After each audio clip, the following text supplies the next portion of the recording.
If Love and Gogi is wrong, I don't want to be right. What would Socrates say to that? It tickles my fancy. Oh, Okay. Goosies. I don't have hair. Oof. You got Marcos. That's not. No, that's not. Wait. Yeah, that's true. You do got me. Get over here, Marcus. Let me look at you. They don't want it. Tobin and Leroy, ready to deploy. Had to hit it with a little journalism, but that was a decoy. Better have about me, boy. Okay, Leroy and Tobin, host of the show, man. Still on the stars with the show, and till then his half moon open. Sometimes go taste like a snowman. No proof, I'm a lie about a motor. No proof, like I always wanted him. I never hated him. I never traded him. Independent, I never ever traded him. You know what is a star? Like another city, the driver's like fly. Gucci a large, so many more. 10 in the more, never a bar. Hey, 10 in the more, 2 to the P. Nothing to you, but it's something to me. Handsome as ever and cute as can be. You can watch us on YouTube with viewing for free. Ay. This one time for the Twitch. This one time for the text. This one time for the phone line. Whole time, what they gonna do next? You know, I just wish you guys would stop the quibbling. Morning, everybody. Tobin and Leroy here with you on FM 104.3 WQAM. So glad to have you with us here today on this lovely, lovely hump day. And great to have everybody along here. Good morning, Vlad. How are you? Nervous. Squeaky cheeks a little bit before tonight's game. Not squeaky cheeks, but clenched cheeks. I understand. Yeah. This is the swing game. It's This is either you're either in for the long haul or top hats and monocles. I want top hats and monocles. Who doesn't? Who doesn't want to go to a soiree? Ah, Who doesn't want to go to a soiree? Much more relaxing, a soiree. a fete. You know, otherwise, you're in for a hell of an atmosphere. Look, you've shown you can win in San Antonio, of course, but still, I like to win in New York. I just like to have one game. I would like to have 3 chances to win one game. How about that? Understood. Well, the NBA Finals will resume tonight, ladies and gentlemen. Knicks and Spurs get going. The Knicks are up 2-1 in that series, 2-1 filthy. That's at 8:30 tonight on ABC. The rest of our headlines will be brought to you by Doral Hyundai in Miami. We go to the beach for a little solcito, and when we want a low price, you save with your Pricito. Save now with your Pricito at Doral Hyundai. As last night in the Stanley Cup final, you had the Carolina Hurricanes even things up 2 games apiece. Jordan Staal falling down on his face with a wacky-ass goal backhanded to give Carolina the 4-3 lead in the third period. And so this series continues. They're in for the long haul one way or another. Been a very, very strange series between the Hurricanes and Golden Knights. Very entertaining. But, Carolina, I wish them no success. So, but they unfortunately are now evened up with the Vegas Golden Knights after their win yesterday in Game 4. What did have my attention last night was your Miami Marlins, who stay hot. They beat the Arizona Diamondbacks yesterday by a score of 10-6. Back and forth affair for the Fish yesterday. It felt like they had that game 3 different ways, but it took a lot of runs, obviously, last night putting it through. Dude, this Otto Lopez, what a season he has had. Perhaps certain individuals bet Otto Lopez last night to have a double and an RBI. Oh, did somebody hit yesterday? Look, I wish I would hit. Here's the problem, Vlad. You teamed it with something else. I teamed it with something. Well, I teamed it. It was I should have just gone Otto Lopez parlay. I should have just gone with that and been happy with it. And Leroy has warned me about this time and time again about the pitching, the pitching props. And so yesterday I had Max Meyer over 5.5 strikeouts, which I found to be, if I'm going to go with anybody on strikeouts, I'm going to go with Max Meyer. He just gets a lot of swings and misses. And yesterday in the 6th inning, this has nothing to do with his managerial skills. This is just strictly me as a degenerate.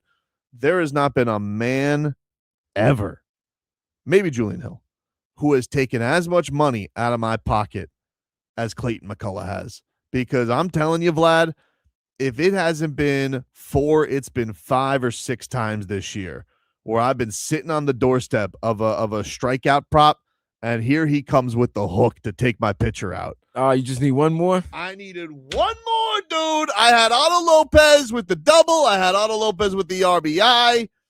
And, unfortunately, he took out Max Meyer with 5 strikeouts. I had him at 6. So that did not go awesome for me yesterday. I also threw a little something on a Liam Hicks home run. He only went with a little opposite field RBI double. But all of your typical guys for the Marlins, you could always rely on. Liam Hicks has been a little bit of a slumsky. He hasn't been quite the tear that he was. Hard to keep up the pace that he was at. But if you want to talk about Otto Lopez, Mr. Automatic, pun intended, and Xavier Edwards, those two as a duo, as reliable as it gets when it comes to your Miami Marlins. Day in and day out, those guys up the middle are absolutely setting the table for the Fish, always putting them in good positions to have that lineup filled up, tons of runners out there. On Lopez, though, this is his season so far today. All right, leads the Major League in hit, 341, 5 homers, 28 RBI, and 860 OPS. His on-base percentage for the season. I mean, like, dude, this guy comes in here and you're like, oh, he's going to have a nice season. 369. He's just, every time you need multiple hits, he's getting you multiple hits. And yesterday comes out, he cracks a couple of doubles to start the game. And then he has the go-ahead. The Marlins going back and forth here. You know, they have the lead, then they cough it up. Then they have the lead, then they cough it up. And so Otto Lopez is like, cool story. We're not blowing this game. Has a big RBI single to get things broken up there. They go up 7-6. They extend that lead and are able to, pull for. I mean, it was a very stressful game with the bullpen. The pitching's already depleted. You're having to move bullpen guys into the rotation because of where the injuries are at right now. Fairbanks, every time he goes out there, it's squeaky cheeks. I mean, it's he sits in there. He does that look. He does that look over the glove that he does. I'm guessing Fairbanks, that vet, old school vet, tough guy act. Enough of it. I'm sick of it. He's always doing that look, Vlad, and I'm just like, oh man. Thankfully, got through it yesterday. The Marlins able to get this W, and they can keep it rolling tonight as the series will continue. Marlins and Snakes get going tonight, 6:40 once again. You'll be able to hear that right here on WQAM, 6 o'clock. Steven Strom will get you ready for all the action, but look. Even when I lose in a night where it was frustrating, it was still a fun game. I'm not one of these people where the gambling ruins my night. I had a fun night gambling on the Fish, and it's just, look, if you're gonna do parlays with the Marlins, you got to have Lopez in there getting hits. Like, it's just, he's every day he gets 2 hits. It's just what he does. He goes up there and he cracks a couple for you, and he's just Mr. Reliable. Every single time he goes up there, you're like, oh, what are we gonna get today? A couple of hits from him. You're going to get Xavier Edwards on base, and the Marlins are setting the table in the right way. It's just a matter of can the guys behind them. And I will say one last thing on the Marlins for all of our Fish fans out there. This Joe Mack's putting it together. Joe comes up there, 4 hits yesterday for the Marlins rookie catcher, and he hits lightning. Like, he absolutely cracks the baseball all over the place. Sprays line drives all over the place. He's got an absolute piss whistle as an arm. So, like, you can't run on him. He has been an absolute delight. He's really, really putting it together for the Marlins. So I've been very, very impressed with him. I don't know what that speaks for Augustin Ramirez's future. It means you're not behind the plate. You might want to get him a first base or an outfield. Nah, he's a DH or a DH. You might want to just figure, hey, I know that they've been trying to keep him catching down there, and that's cool and all that. I think you got your catcher. I don't know what to tell you. You got this guy with a sprinkle of Liam Hicks every now and then. I don't need to see Augustin Ramirez go back there and play catch with a frying pan anymore. I don't need it. Give him a first baseman, turn him into a slugger, let him see if he can go drop 35 bombs a year. Forget this catching nonsense. You got your catcher. You think you could be a DH and just all you do for baseball is just sit in the dugout and then come out and bat? I'd be bored. I don't know. It would be a little bit boring. I mean, I don't know. Big Papi looked like he was having a lot of fun. I mean, but when he had to, he played first base. When he had to, but he didn't. But he was a DH. Hey, Vlad, you say he was out there. Oh, I mean, no, he was just a DH. They might have just put him out there in the World Series when the games went to the NL Park, and then the rules were still that pitchers had to hit. But yeah, he's a DH. I think that it would make managing a little bit tougher when you got a guy that could hit. You got to figure out where to put him on the field. Yeah, and the Marlins have done a job of that this year, where they're like, hey, they're trying to throw a lot of different dudes at first base. I don't know what the holdup is with Ramirez, as why is like they're so gung ho on him being a catcher. Like, look, it's not his thing. It's not his thing. That's it. He's really good at the ABS. But that's not really. I mean, oh my goodness, he's never wrong. No, the Marlins. He just casually does it. Well, they were explaining this last night on the broadcast. They were saying that I think it was Kelly Sacco who was doing the report on it. They were saying that like the Marlins basically in the first week of spring training, what they did with all their catchers was they basically started throwing them 95-mile-an-hour sliders with the machine to just test them on ABS. Like that was like one of the first things that they went over. That's good coaching. That's good coaching. Yeah. That's getting it going. Let's see. Where's our boy here on the jumbo shrimp?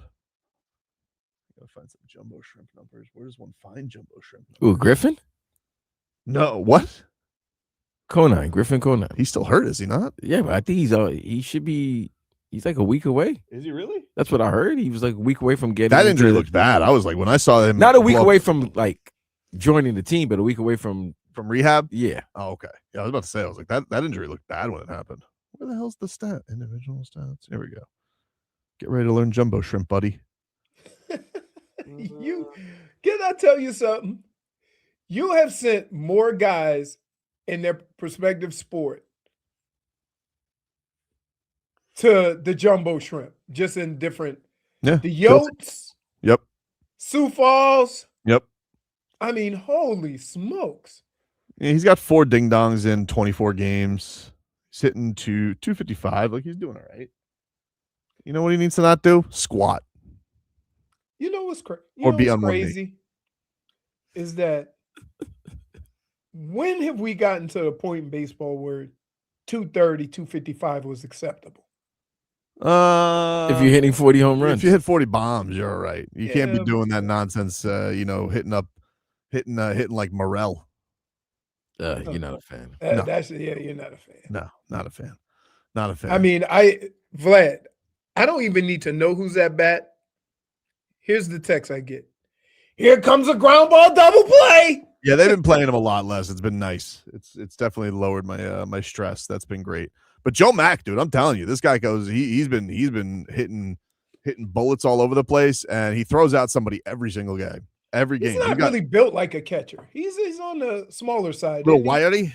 A little wiry, yeah. Yeah, a little wiry. You know. I know when I was in Cleveland, big catcher.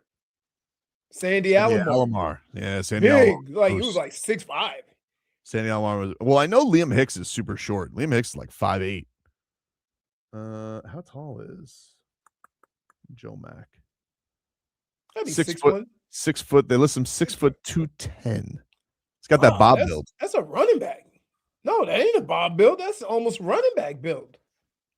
But I know what you're saying. Like he's got that lean, like tall stance. Right. You know? I know what you're saying. Why you see that in him? Any hoodles. Marlins. They'll try and continue that tonight. Hey, the world's biggest soccer tournament gets underway this week. You can trade the entire tournament on Kalshi. On Kalshi, you can trade every match for the opening stage all the way to the final. As we got Brazil and Scotland coming up down here in South Florida. Brazil currently trading at 68%. So a $100 trade pays out $145. If you think they win by more than a goal and a half, then a $100 trade pays out at $218. Plus, you can follow the finals between New York and San Antonio, all the trade movement from Miami summer maneuvers. If you happen to be interested in a little freak market right now, a Greek freak market, 57% that Miami is his next team. if you just happen to be interested. I just throw that one out there for you guys. On Kalshi, you're trading against peers in a live market, meaning there's no house and the probability changes. You can buy in or out of your position. And for a limited time, you download the Kalshi app, use code Tobin to get $10 when you trade 10. Kalshi, Kalshi. Trade the beautiful game. 18 plus only. Restrictions and eligibility requirements apply. Event contract trading involves risk and may not be suitable for all investors. Prices, values, and available markets may differ from those mentioned. For more information, see kalshi.com/regulatory.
Welcome back, everybody. Welcome back.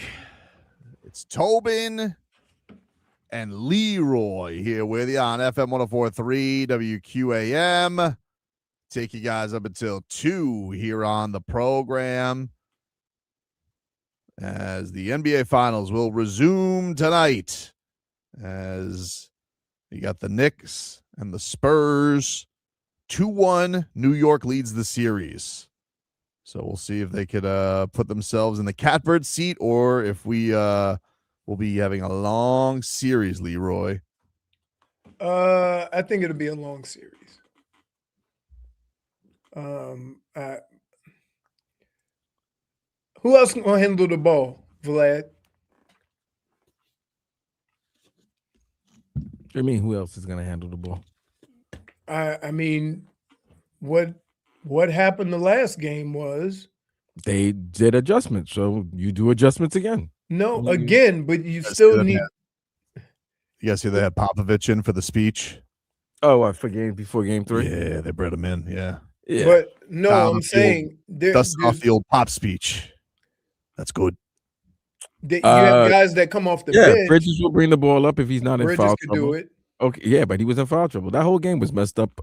San Antonio won, but the whole vibes was messed up just with everything. But with the fouls, San Antonio made plays like Castle hitting that 3-pointer with at the end of the shot clock. That's a play. You made a play. You made a basket, and they also answered every big shot the Knicks made. They answered it. They answered if they made it. If the Knicks made it 3 to cut it to 2, they would answer it back. Especially at the end of the game when Brunson made that 3.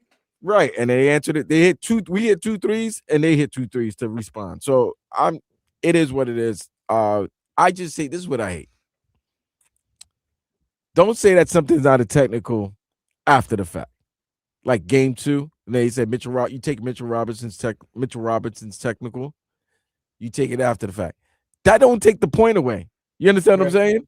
Right. Yeah, it's just for a fine. That's all they're trying to do. But don't say, you rescind the technical. Why don't you rescind that point that was given as well? And also, some of the calls are just crazy. Like you could literally Leroy Horde Jalen Brunson and it's nothing. Nah, it's just a foul. But you land on somebody like they say that you're impeding the landing spot, and that's a flagrant one, and that's 2 shots in the ball. It is. So I don't get it. Well, you got to watch the kickouts. People are very good at that. Yeah, but OG's very good at that. Did he get a call?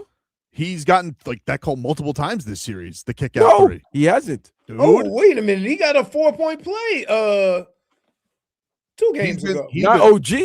What? He got that. He got that in game 3, and he got it in game 2. Game 2 wasn't a kick out. It was more of a rip, but he's really good at that. What are you talking about? Game 2 was a rip. He was just foul. But OG doesn't do that much. And not blatant to the point where you're getting a 4-point play after. I mean, nobody's James Harden in this series with that. Like or Jamal Crawford. Those are the guys who are like or Norman Powell.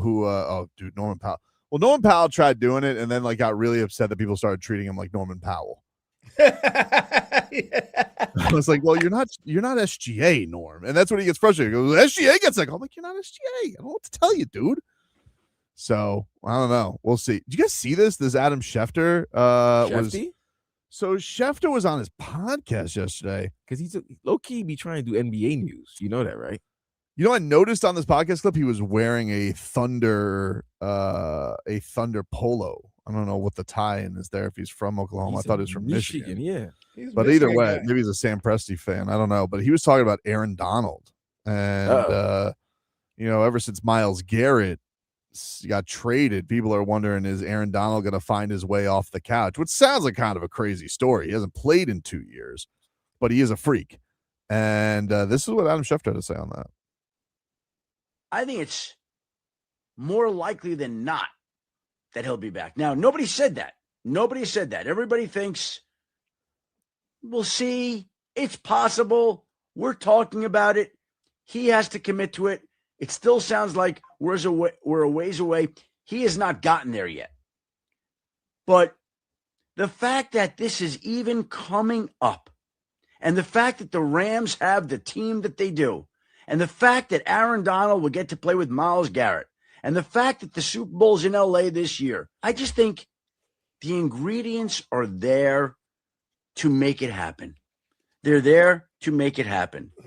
And we'll see whether or not it actually does. But the fact that there's so much talk and the fact that people are thinking about it tells me that in the end, if I had to guess, I would guess it does happen. That's just a guess. So we want to talk about the real problem with this? Sure, what? Okay. When you got a guy that leaves that's making $30 million, you fill that cap space, right? So what do you do with that money? Because when he comes back, he's under contract. So how do you handle that money? You can't just restructure it though. If you're Aaron Donald, are you gonna go back? What are you gonna do? Take $5 million? I'm not giving you 30. Right. Well, no, but I'm not giving you 30 if I haven't seen you play in 2 years. But he's Aaron Donald. But he's Aaron I Donald. understand that. He's Aaron Donald. Vlad. He's Aaron Donald. I get it, but the Aaron Donald that I saw was 2023? 2023 was his last year, so he missed the last 2 years. So he missed the last 2 years. Yeah. But he's always been an all-pro. And he left at 32. Yeah, and he's going to be what, 34, 35? He's 35. He's going to be 30. Yeah, okay, get 30 million, buddy. So that's still the elephant in the room, right? That, like, oh yeah, Aaron Donald's coming back. He ain't coming back for minimum. No, but I'm sure they couldn't they just do like shenanigans of like signing most, because they're going to be in an all-in year anyway, because they have Matthew Stafford, however left he has in it. Like, this is basically a 2-year run anyway, and somebody still is going to get restructured. Right. You have Myles Garrett, and I wonder, and to be fair, I wonder if that's why they haven't made the decision yet. Yeah, I'm sure that they have to figure all that stuff out still. Right. I don't know if they've signed their draft class or anything. That's God, that's so scary though. Oh my God. Well, the draft class is separate, because the draft class, you have to put a certain amount of money to the side, because there's a rookie salary cap also. So that money's on the side. So every year you have that money that you have to set aside for your rookie class.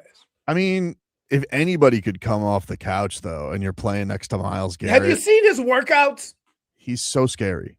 Him and James Harrison, I think, could play right now. Yeah, for sure.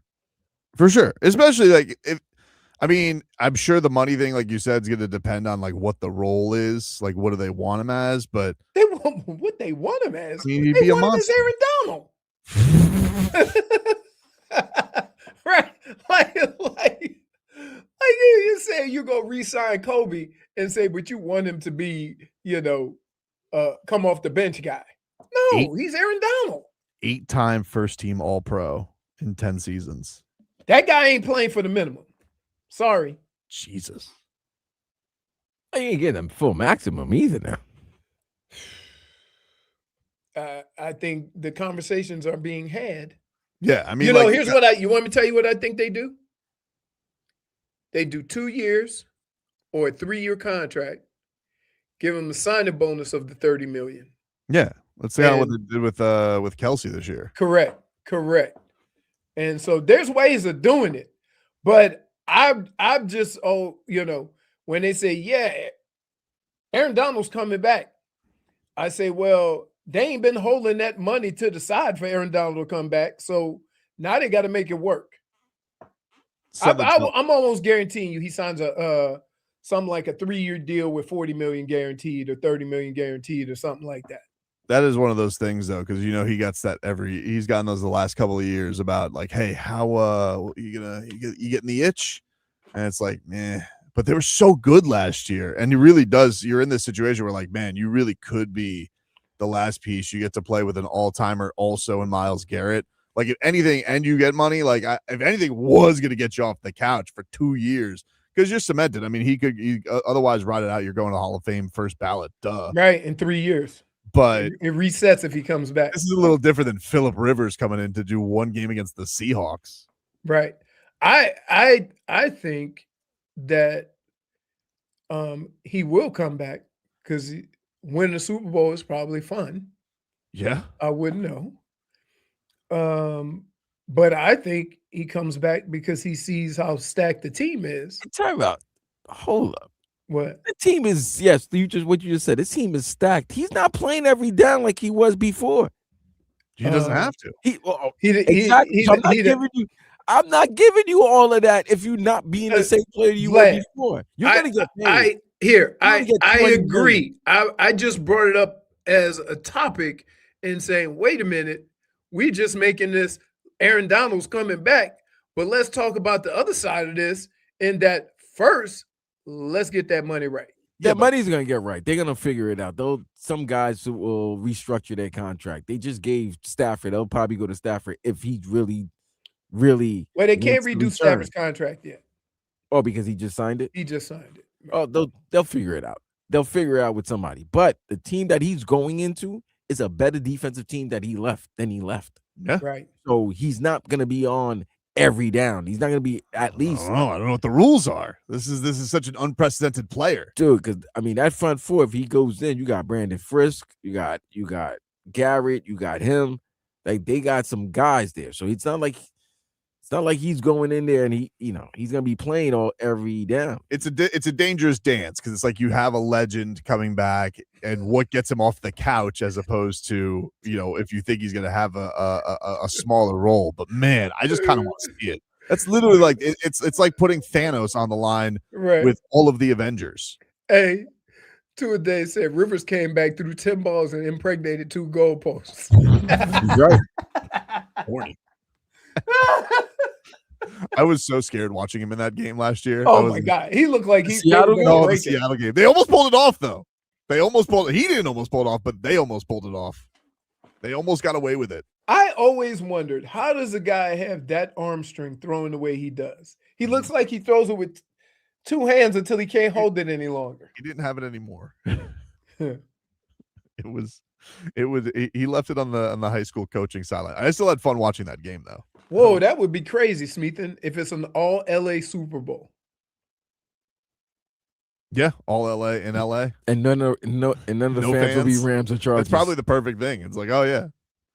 They'll call it a neutral site. It's just a neutral site because none of the fans will be Rams or Chargers. Who's here who loves these teams? Nobody. We're just here to see stars. That's basically what they're gonna do. Pretty much. But you know what it is? It happens down here a lot too. Every year, teams from up north or the East Coast pick a travel game for the fans.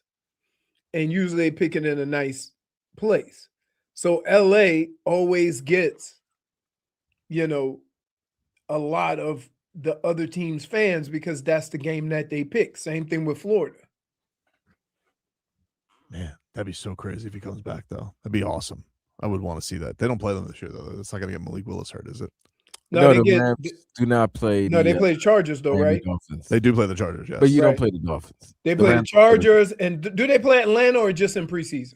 Just in preseason. Yeah, they don't play. And no joint practice with them either. No joint practice this year with the Falcons. Can you imagine the media for just that week? Oh my God, it'd be crazy. For which game? If they practice against Atlanta before they played them. Yeah, everybody knows that. That's why everybody wanted to know if there was going to be joint practices and if Tua was going to play, and we realized he's not. They've been bumping him up a lot on the social media. Oh my goodness, they really have been. Hey, I feel bad for Michael Penix. This is crazy because dude, they treating Tua like they brought in a Super Bowl champ. I don't blame him because you've got a quarterback that's had success and you have weapons. Yeah, they got a lot of weapons, that's for sure. But it's been interesting that they've been treating him very, very much like he's going to be their quarterback just based on social media. Right. Like I think the Dolphins, they put a ton of Malik Willis. Like you get like 1 Quinn Ewers for every 9 Malik Willises. It's Tua's getting the majority of the stuff, at least the stuff that I see on my timeline. I don't know if it's it's a messed up algorithm or whatnot, but even if I just went to their Twitter account right now. It's like, yeah, first one, Tua. Man, they love him. Take a break. We're back after this.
All right, welcome back, everybody. It is Tobin and Leroy here with you on FM 104.3 WQAM. Leroy, can we get a weather update brought to you by Tornado Roofing and Contracting, replacing roof repairs, maintenance, hurricane impact, windows, and doors. Visit tornadoroofing.com. All right, let me get over to the windowplex. It is partly cloudy or partly sunny, depending on how you look at it. Light breeze 5 to 10 miles an hour coming out of the east. And I would say right now it's about 85 degrees.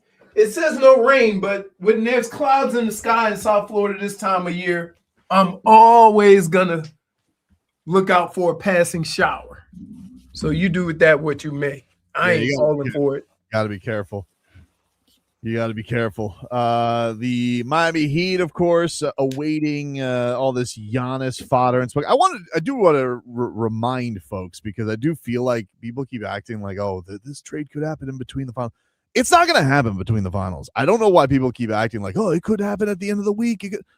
Dude, the trade's going to happen after the NBA season is over. What kind of maniac thinks that there's going to be a trade in the middle of the finals? Ergo, last year, you want to know when Kevin Durant was traded? The day after the finals. I remember it quite fondly. Actually, that's not true. I don't remember it fondly.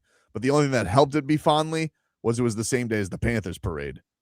Same day as the Panthers parade last year, we were at, what the hell did we do that from? Big Louis, what the hell was the name of it? Lulu's Bait Shack. In Fort Lauderdale? In Fort Lauderdale. And like right before we were going to go on the air. Right before we were about to go on the air, Shams bomb that Kevin Durant was traded to the Houston Rockets. But it was after the season, and we were doing the same. Oh, when's it gonna? Is it gonna happen here? Is it gonna? No, it's gonna happen when the season's over. I think the most active week, 2 weeks in basketball, the last week of the trade deadline. In the week between the finals and the draft. Yeah. It's going to be right after the finals ends, right before the draft. That I'm sure it's been discussed. I'm sure. Does it mean it's going to the Heat? I don't know if it's going to the Heat. I don't know. I'm sure that I can tell you what, the markets are saying. I can tell you that all of the momentum seems to it. Now you're starting to see like there was some rat bastardry yesterday that I found annoying. What? Rat bastardry. There was just some real like rat bastards coming out of the woodwork who were like, you can see that they're trying to they're trying to heave little Celtics grenades. I call them the O'Keefe Media Brigade. They're like, they try and throw like little Celtics grenades to try and get the drum up the interest back in Giannis to Boston, which isn't going to happen unless they trade Jaylen Brown, which I don't know that they're going to trade Jaylen Brown. Brown's been a very good Celtic. He's been a very good Celtic. Some would say he's been the reason. Some would say he has been the reason. He has a Finals MVP on his shelf somewhere, and yet they, I know that they treat him like he's Rodney Magruder, but it's one of these things where they keep throwing that out. Oh, Giannis! I saw yesterday. Jake Fisher's like, yeah, Giannis. He still has little Boston whispers in his heart, and I'm like, he does.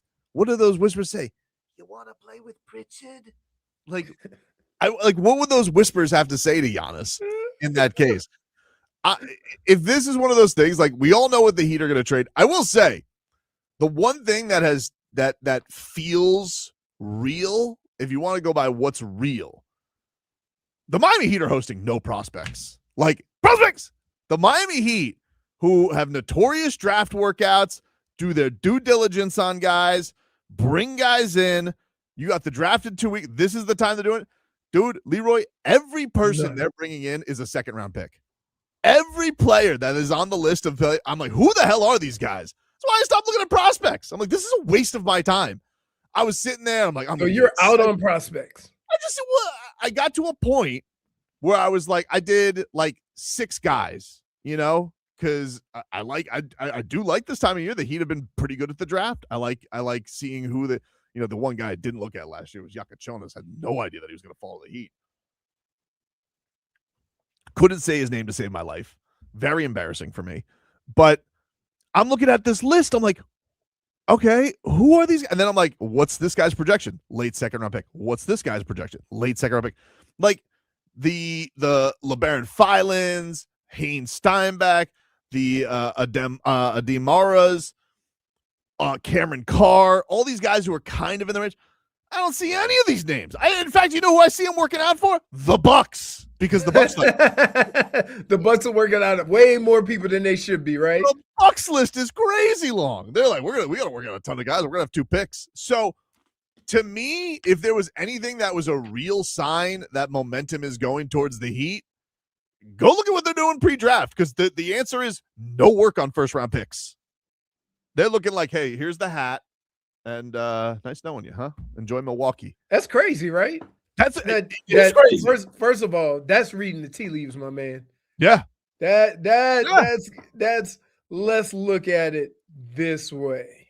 Dude, the only reason this I'm like, who are these guys? Like, I looked at this list yesterday. This was from, what the hell's the dude's name? I think it's Cody Johnson. I look at this list. The only guy I recognize, you know who they worked out? They worked out Malik Renew from the Canes. They worked him out. I was like, oh, and he's projected as a second round pick. I'm like, I gotta dig having Malik. He was the best player on the Canes last year. He's projected as a second rounder? Yeah, well, he's older. He's like 23 years old. He's a moose. You know who he played with? And I didn't know this, but he played with Kalel at Indiana, because he was at Indiana before the Canes. Really? Okay. So, but he's not projected to be picked at 13. So I just was like, what if anything is going to show you that something appears to be happening? I don't know. It better happen, though. It better happen. I swear to God, it better happen.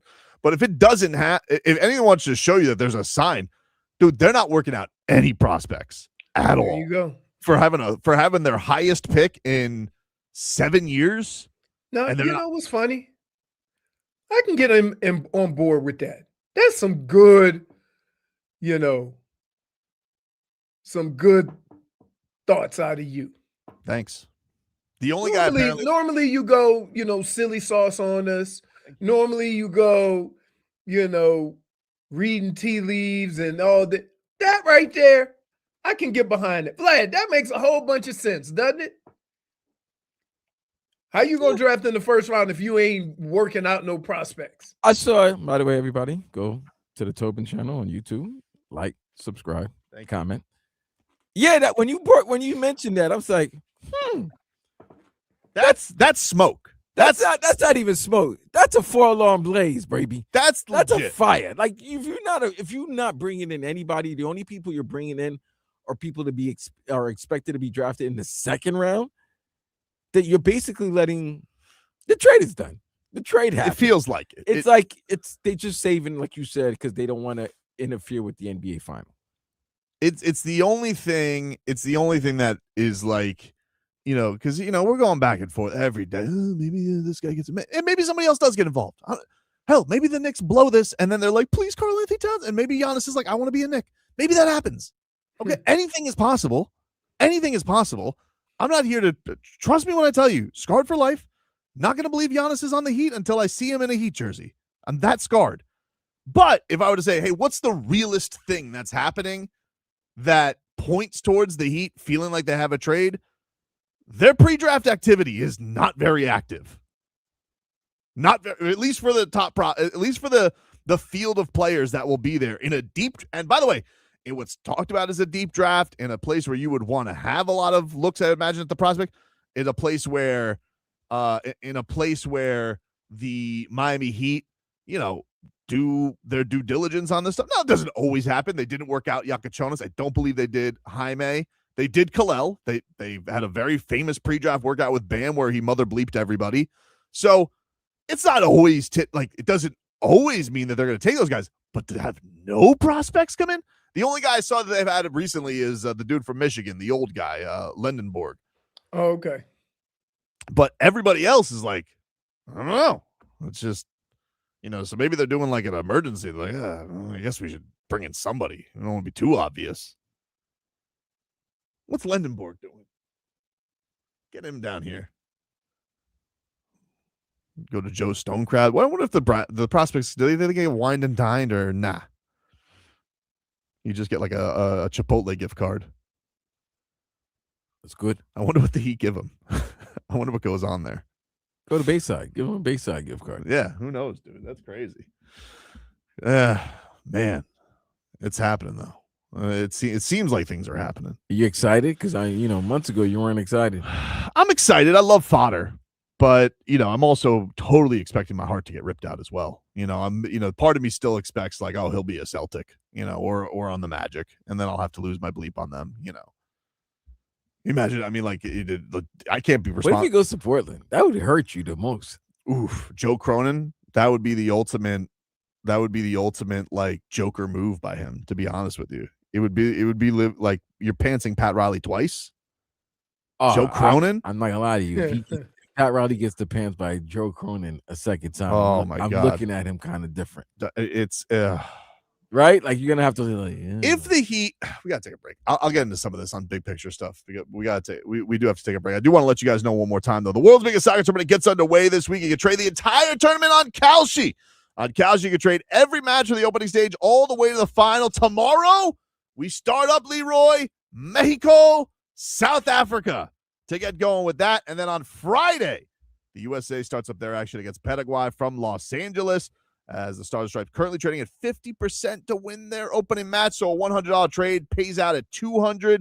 A $100 trade on the draw pays out at $345 if you don't think there's going to be a winner. We got our first match down here, South Florida. We got Uruguay and Saudi Arabia. Uruguay 68% to win. So a $100 trade gets you $148. Check that on out. You can follow the finals between New York and San Antonio and all the trade movement on the Miami Heat summer maneuvers. What's going on over there? What's happening over there? You can follow that market there, man. Check that on out. On Kalshi, you're trading against peers in a live market, meaning there's no house and the probability changes so you can buy in or out of your position. And for a limited time, you download the Kalshi app. Use code Tobin to get $10 when you trade 10. Kalshi, Kalshi. Trade the beautiful game. 18 plus only. Restrictions and eligibility requirements apply. Event contract trading involves risk and may not be suitable for all investors. Prices, values, and available markets may differ from those mentioned. For more information, see kalshi.com/regulatory.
All right, welcome back, everybody.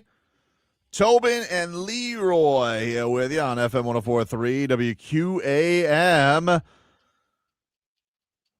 We'll start off this hour, give you a weather update brought to us by Tornado Roofing and Contracting. Storm season is coming. Make sure your home is ready. Get your free roof and window estimate today. Visit tornadoroofing.com. Currently in Miami, 83 degrees and cloudy. A little rain, as Leroy said, like a 4 or 5-ish today in the late afternoon. You know how it is down here in South Florida, people. Wind gusts up to 15 miles per hour. So, maybe have a hoodie ready in the truck, something like that. I don't know. A hoodie. Yeah, I'm not saying full-blown poncho, just in case. Just in case. Have the hoodie ready. Throw it over from walk from one side of the street to the other, dude. You know what I'm saying?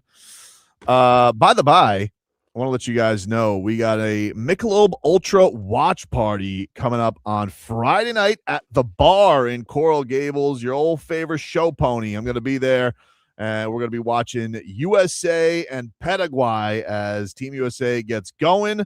So excited to watch a little bit of the beautiful game with everybody. We also have a prize to give away. Our friends over at Michelob Ultra are giving you a chance to win a pair of tickets to an upcoming World Soccer match at Miami Football, covered up, whatever their stadium is that I'm not allowed to call it now because, they have all the rules over there. But you guys get it. The one where all the big games happen.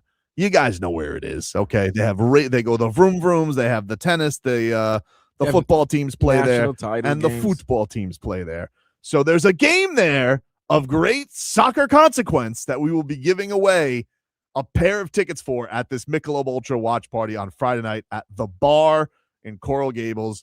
Michelob Ultra also gives away a ton of swag. We give away a ton of swag. You get to watch it all. Hopefully you guys can swing on by. It's going to be a long day for you, buddy. It is going to be a long day. Thankfully, I will be probably 9 coffees in, and once we get to the bar, we'll figure it out, dude. We'll switch to another beverage, perhaps. Is it gonna be Oh, that's it. It's on that game, the football game. Football. Yeah, okay. So there's no other games of importance that night. There's no hockey game or NBA. No, because NBA is Saturday, right? After this one, yes. They go back to San Antonio. They take 2 days off. I don't know about hockey. Hockey, I believe it's Sunday. I believe they're getting 2 days off and then they play Sunday.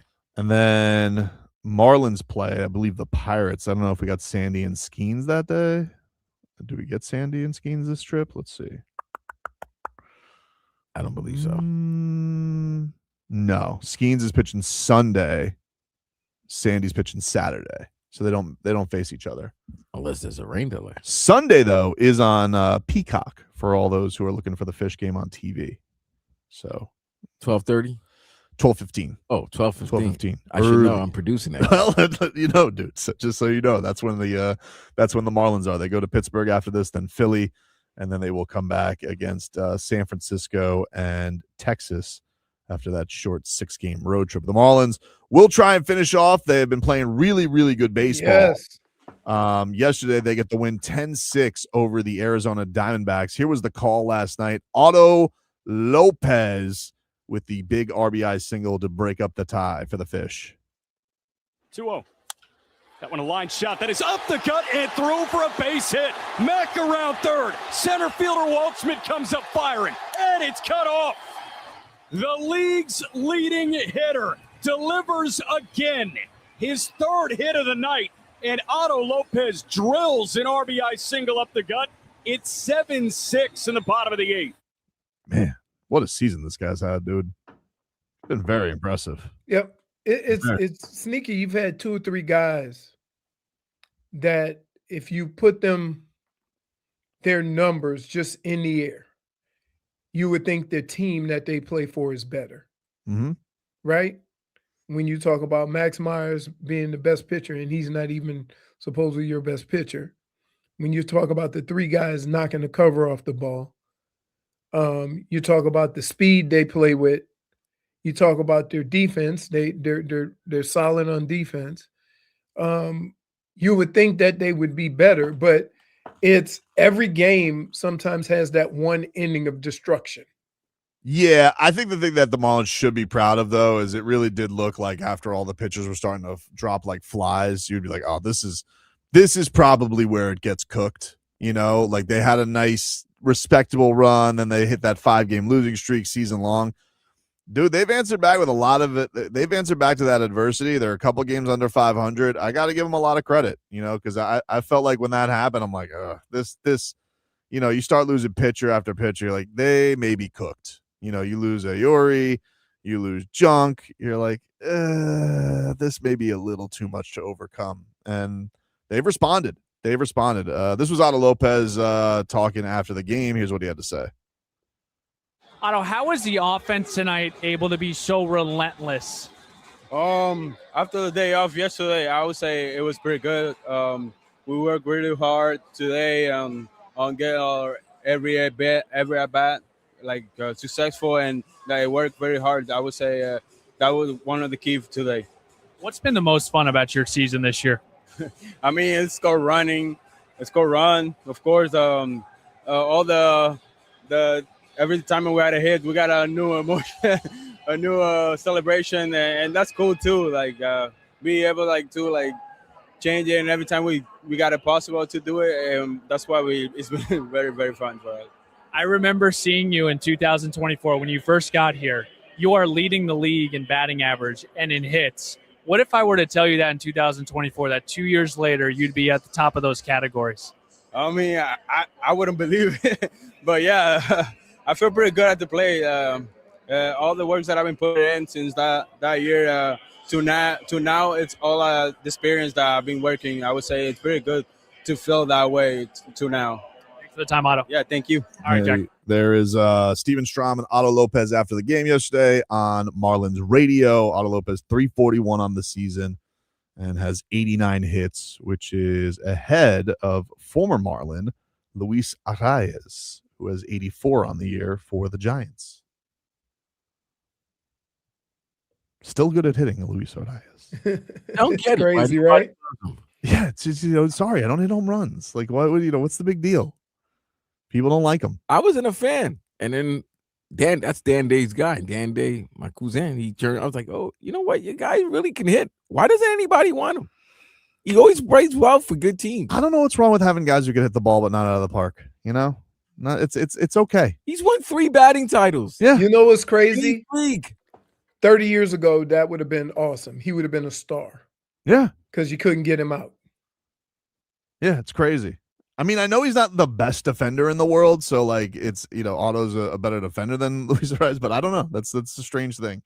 But Otto does that. I mean, what else needs to be said? He's been leading the league in batting average and hits the entire season. It's June 10th. Like that's an all-star. That's an all-star right there. So he's been awesome. Fish is only 2.5 behind the wild card spot. Yeah, they're playing great, man. You really, really got to give your hats off to him. No doubt.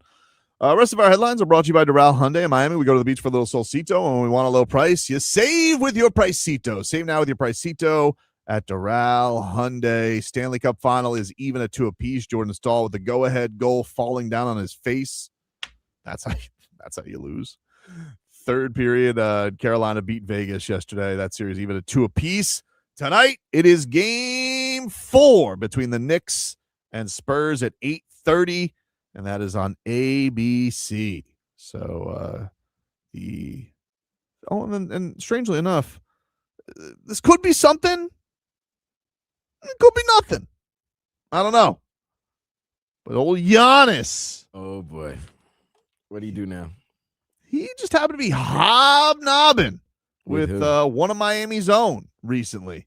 He posted on social media a certain meeting with a certain, what would I refer to this guy as? I mean, I think you would refer to him as one of the brass of the city, an owner in this city. Handsome David Beckham. Giannis posted a photo of himself swapping jerseys with old David Beckham. And we know that this Giannis loves soccer. Now, perhaps this is just me. If I was about to sign a $300 million deal in Miami, maybe wants to get a little slice. Maybe wants to get a little slice of that into Miami. I wouldn't get no slice, and I wouldn't get no slice until after they determine how much it's worth when Messi leaves. When you want to wait till the Messi Yeah. Because listen, they're going to get whoever the next guy is. Wait, guys went a Giannis parade for signing them? Oh my God! Like Shaq. The mighty have fallen. Remember Shaq brought the 18-wheeler? He did. This was Giannis yesterday, or at least he posted it today. Wait a minute. It's a Milwaukee jersey. Well, it doesn't have a Heat jersey yet. That's tampering. So with you, it doesn't matter. You know what's amazing? Can I just say this? That's tampering. For all the reasons why I love you are the same reasons why I hate you. Why, dude? So you just had some thoughtful insight, reading tea leaves, right? And then you follow it up with this. What? When was this? He posted it today. But when was it taken? Okay. Could have been. I gotta tell you, that looks like a long time ago. I don't know. It's hard to say. I don't know when it was. But that's my point. Let me see. I'll see if David Beckham posted anything.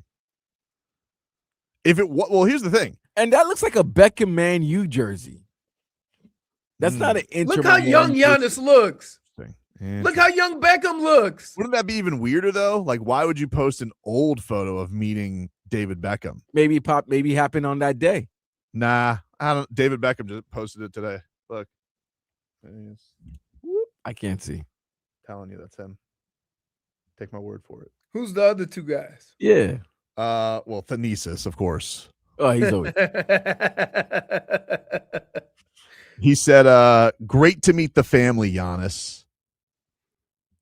And how long ago was this? He posted this 40 minutes ago. David Beckham. Well, that's because he probably follows. I think they're in China. I think they're in China. Okay. But you said this was in Miami, though. Yeah. No. I didn't say that. I said that he. Wait. I did not say this was in Miami. I said he met a member of Miami Brass.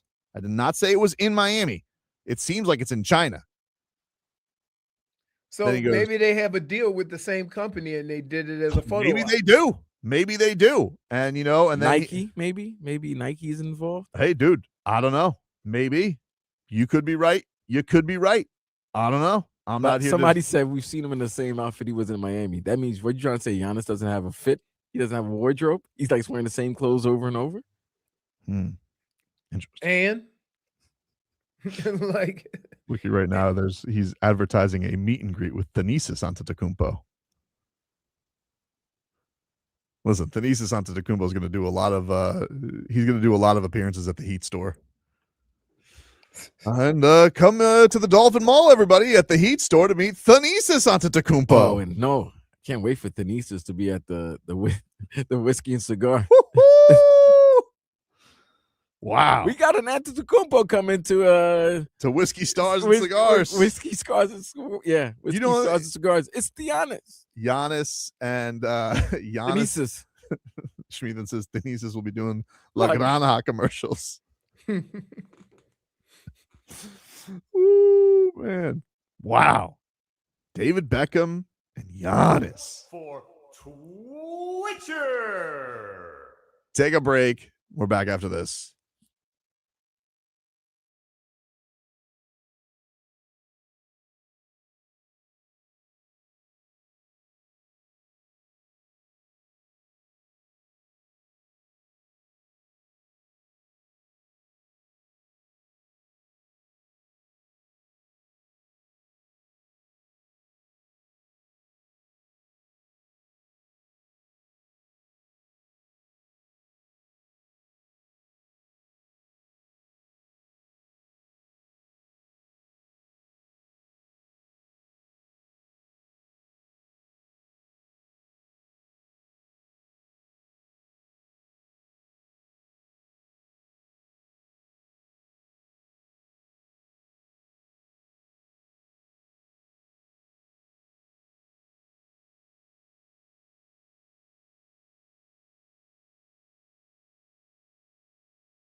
All right, welcome back, everybody.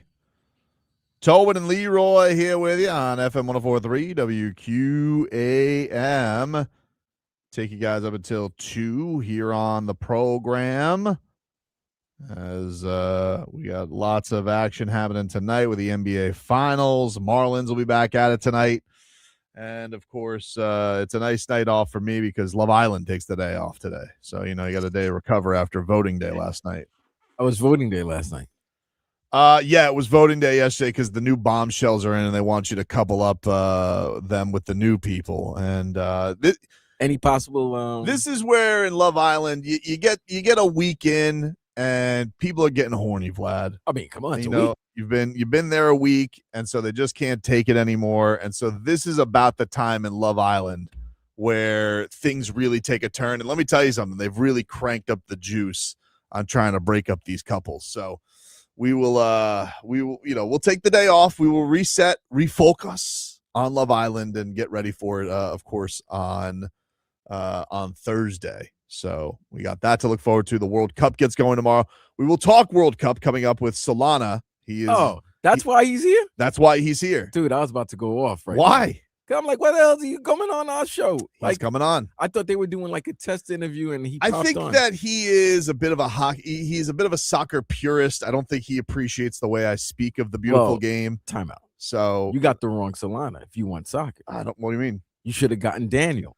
I don't know. Dice Aldani. We will talk to Solana coming up about it as the World Cup gets going tomorrow. You talk to bad Solana. We talk to the good Solana. The good Solana. Yeah. The better Solana. Wow. That's what we call him. That's how it goes, huh? Yes. Wow. All right. We'll see how he responds to such claims in this as this all gets going. But yes, tomorrow, World Cup, 3:00, Mexico and South Africa.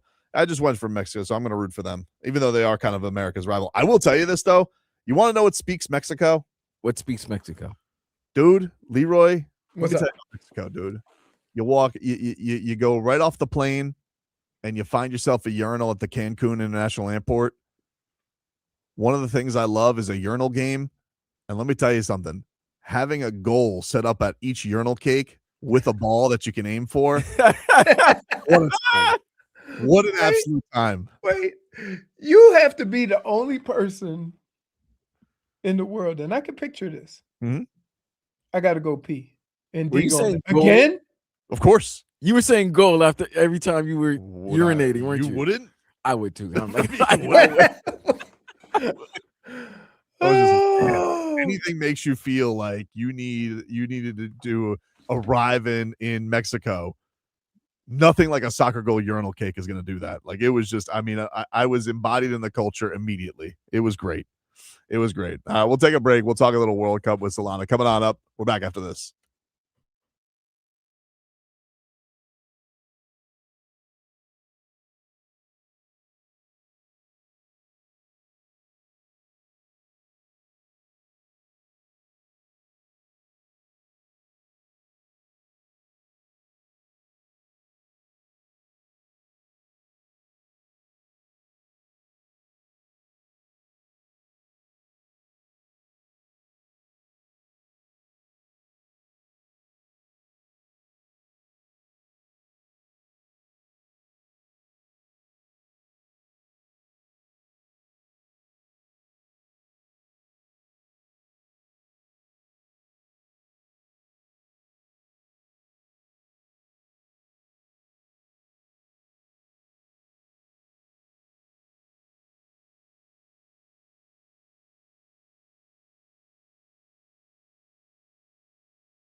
All right, welcome back, everybody. It is Tobin and Leroy here with you on FM 104.3 WQAM.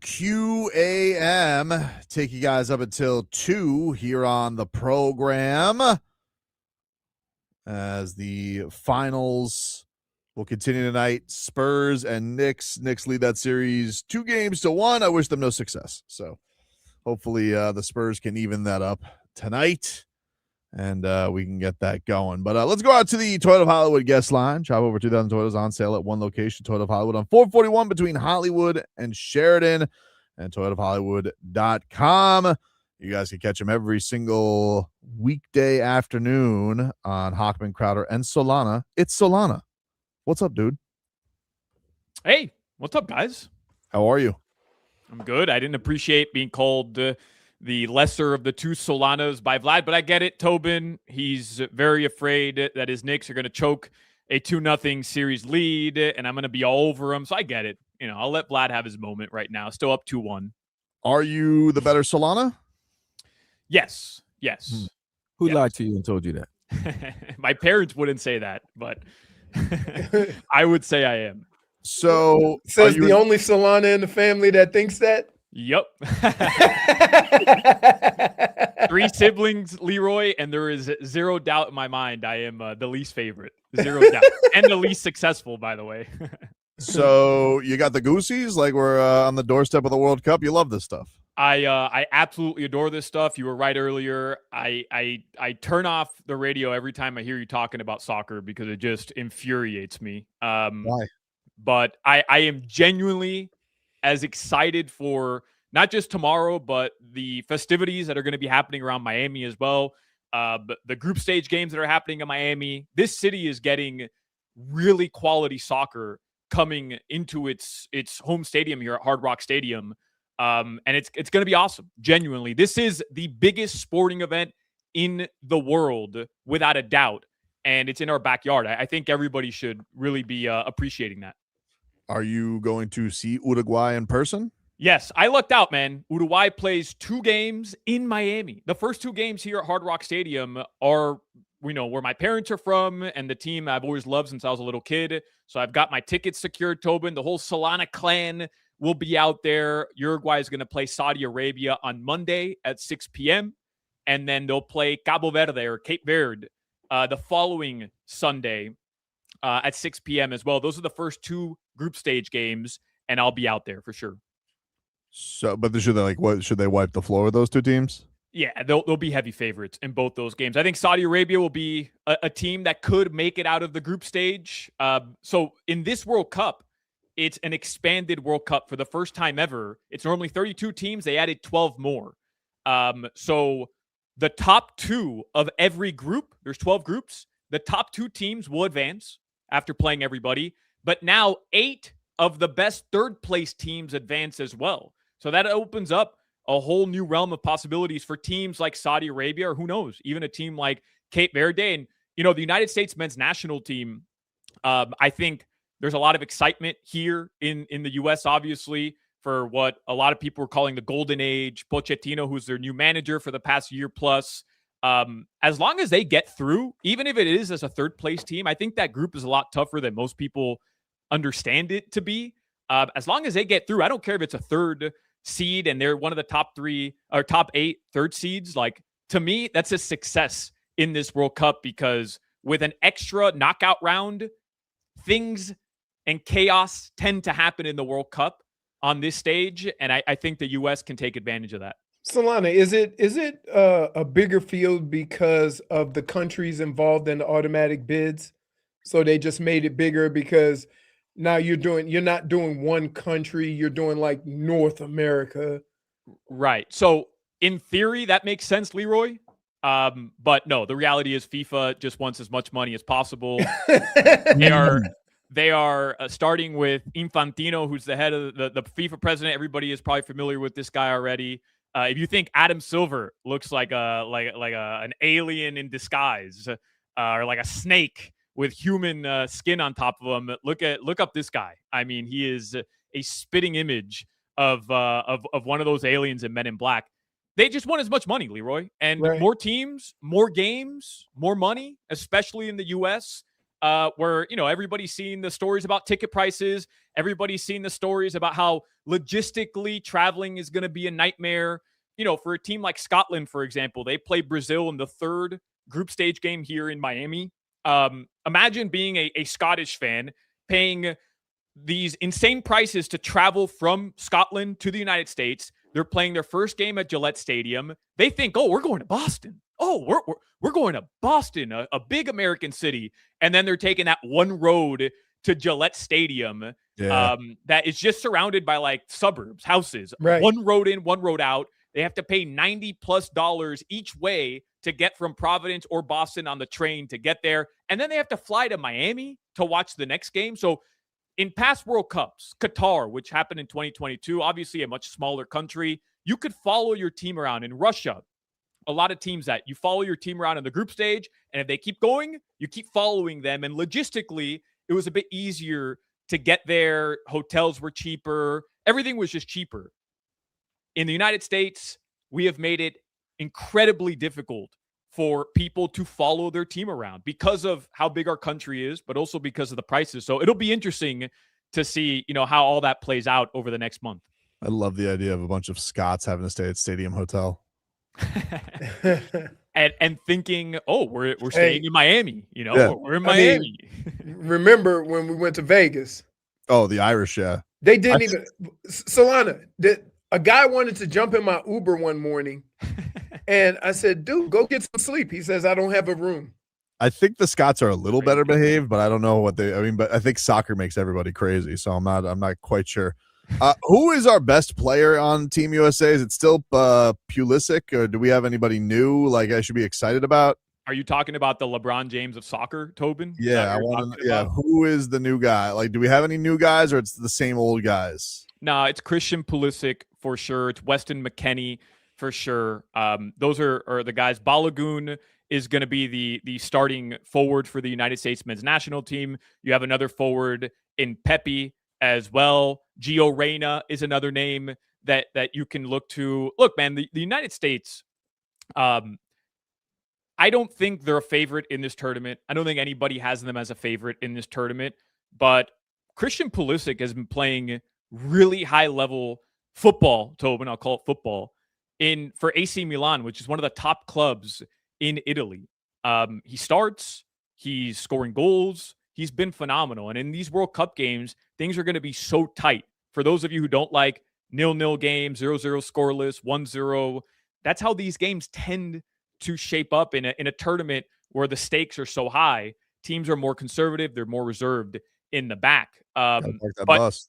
Yeah, man, you park the bus, man. But that opens up opportunity for guys like Pulisic on the biggest stage to go perform and have those individual brilliant moments. So I think the U.S. should get out of their group. I'm not convinced they will. I don't think they're the favorite in their group. I think Turkey is the favorite. And that opening game against Paraguay did very well in the South American qualifiers. They had the same amount of points as my home country, Uruguay, as Brazil, as Colombia. So people think of Paraguay as this easy first game for the U.S. men's national team.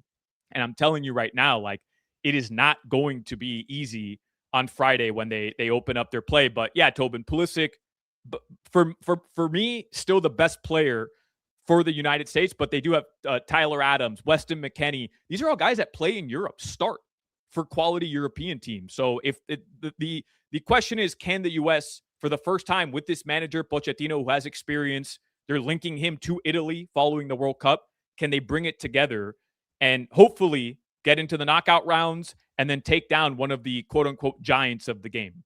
So right now in Calcio, you have Spain and France as the two top dogs. Yeah. Under them, England, Portugal, Argentina, Brazil, Germany. Like, who do you think actually has the best chance out of those teams? So Argentina, everybody knows Leo Messi. That team is stacked. There's zero doubt about it. Here's the thing. No team has won back-to-back World Cups. It's only happened twice in the history of the game. They've been doing these since 1930. Once Italy did it in 1934 and 1938. And the second time it happened was Brazil in 58 and 62. So it's been over a half century since that's ever been accomplished. France almost did it. They won the 2018 World Cup and were in the final against Argentina in 2022 in Qatar. They end up losing in PKs. That's why I count Argentina out. I just think it's so difficult to go back-to-back in a World Cup, especially with an extra knockout round in this World Cup because of the bigger field. Even with Messi being Pink's champion. Even with Messi winning the MLS Cup, he's 4 years older. There was that injury in the final MLS match he played, and I think he'll be fine. I think he'll end up playing, but don't expect to see Messi playing 90 minutes every single game. To me, they might use him in a more reserved role, off the bench, final 30 minutes of the game, or if he starts, dude's gonna be walking around. Like, the heat is going to be a factor in this World Cup, which is why they basically turned the World Cup into effing American football with quarters. They're having water breaks, 2-minute water breaks in between every half so that FIFA can sell more advertising money on Fox. Yeah, they've ruined my game, Tobin. They have ruined it. Well, listen, dude, it happens. You go look at a UFC match. It looks like the yellow pages on a canvas now. Germany, to me, is the best flyer you can take. They're a young team. They haven't made it out of the group stage in the past 2 World Cups. This is a team that's won the second most World Cups ever. All their players play in elite clubs, either in Germany or around Europe. And compared to France and Spain, who are the 2 favorites. Then Portugal, everybody wants Cristiano Ronaldo to win a World Cup. He'll be in Miami, by the way, against Colombia. Get-in price for that game here at Hard Rock Stadium, final group stage game, is starting at $3,500. Get-in price. But just Germany, a washed up Ronaldo. Well, Colombia, the Colombians in Miami, man, they're out to support. They normally do well in these types of tournaments too. But Germany, to me, is the best bang for your buck in terms of a bet because of all like the favorites and the historically great countries who have had success in the World Cup. They have the lowest odds, and I don't really understand why. I don't think they should be, in the same conversation as France and Spain, who are by and large the 2 best teams in this tournament. Like, if you want to watch 2 teams who are great at soccer, those are the 2 teams you want to watch. But to me, Germany has quality players. You can get them right now on the Hard Rock Bet app, Tobin, at like plus 1,200 or 1,300 to win the tournament. Like, they have that type of quality to go win it. Is there a almost hockey dynamic here? Because it seems like you sent me these Real Housewives edits on social media about how much Real Madrid is a drama queen show right now. Is there going to be problems for Mbappé if he beats Spain and then has to go back to Real Madrid? They hate Mbappé in Spain right now. Really? Real Madrid fans, over 1 million people signed a petition, and most of them being Real Madrid fans. It went viral on like Real Madrid, the socials of that entire fan base. For Mbappé to leave the club. Just think about this. Kylian Mbappé, who, by the way, he's a World Cup champion. Like, he won a title with France already, which is remarkable. But he played for PSG, which is a top club in Paris. They were never able to win the Champions League, which is like the ultimate prize for a club team. They could never do it. They always fell short. Kylian Mbappé could never lead his team as the best player. He leaves to Real Madrid. And in the 2 seasons since he's left, Real Madrid has won 0 titles, either domestic, on the national level. They haven't even won the league because Barcelona's won it twice, their biggest nemesis. And PSG has won back-to-back Champions League titles since he's left. So Real Madrid fans just think he's cursed. That's behavior. But the reality is France is very good. He always plays very well with the French national team. And it's not like he was a total bum this year, Tobin. Like, he was still a very good player. But yeah, keep an eye on France. Keep an eye on it. If they end up playing Spain in the final or in one of the knockout rounds and Mbappé wins, he should. I'm just trying to get Mbappé to the pinks. That's my ultimate goal is getting him to that. Yeah, we'll see. Giannis is going to buy it. We just saw Giannis hobnobbing with David Beckham. He's going to buy a slice, and we might get Mbappé, dude. Man, that picture, had he not given Beckham a Bucks jersey, that would have been it for me. Like, I would have already been buying my Giannis 34 Milwaukee or Miami Heat jersey. He probably gave him the Heat one. You just can't show it. That's tampering. You can't have Beckham tampering right now. Yeah. All right, Solana, great job. Where can people find your World Cup coverage upcoming? Yeah, Tobin and Leroy, thank you, because I know this is not your thing, so I appreciate it. But we are going to be doing a World Cup show every Saturday from 12 to 2. That means I'm time out. that means I'm stealing 2 hours. Wait, from Vlad. Hold on. Can we do a I wanted to know- reenactment? We can do that. We No. are going to be doing a show on Saturday Leroy, from you gotta 12 to 2 understand. with Vlad going. Leroy, Hold up. you gotta understand. I just got the programming schedule the other day. Yep. Right. So the programming schedules let you know what's up, what's the Yeah. schedule for the upcoming weeks. So look at the schedule. I look at the weekend, trying to see if Dan and I are gonna be on. Maybe the Marlins are playing. All of a sudden now our show is delayed 2 hours for some soccer show. I'm thinking some Westwood one, happening. Now come to find out it's because of Solana. That's right. You got bumped.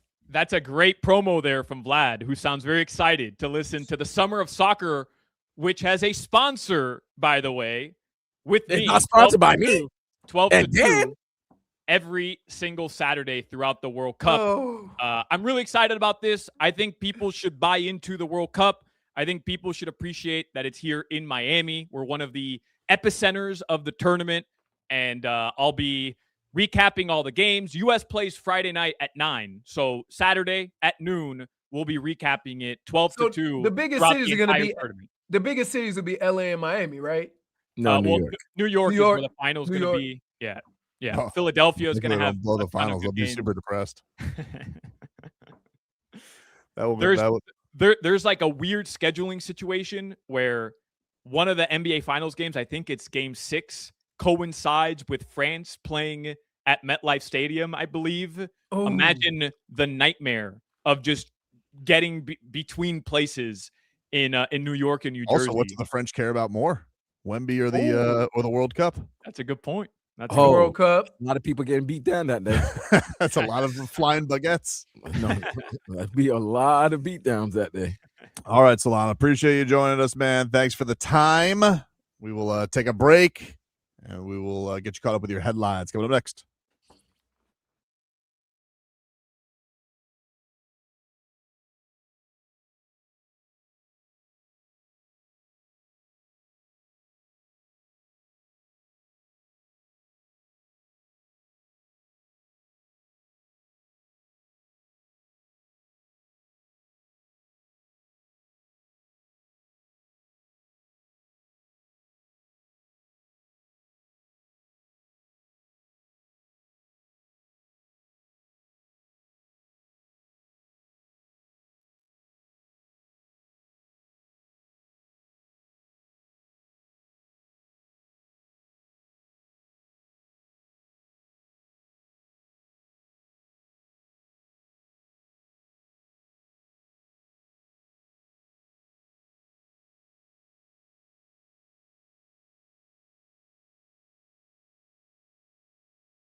All right, welcome back, everybody. Welcome back. It is Tobin and Leroy here with you on FM 104.3 WQAM. We'll take you guys up until 2 here on the program. Your headlines brought to you by Doral Hyundai. In Miami, we go to the beach for a little solcito, and when we want a low price, you save with your Pricito. Save now with your Pricito at Doral Hyundai. As the Marlins, they stay hot. They beat the Arizona Diamondbacks yesterday 10-6. Otto Lopez, sung his praises the first couple hours.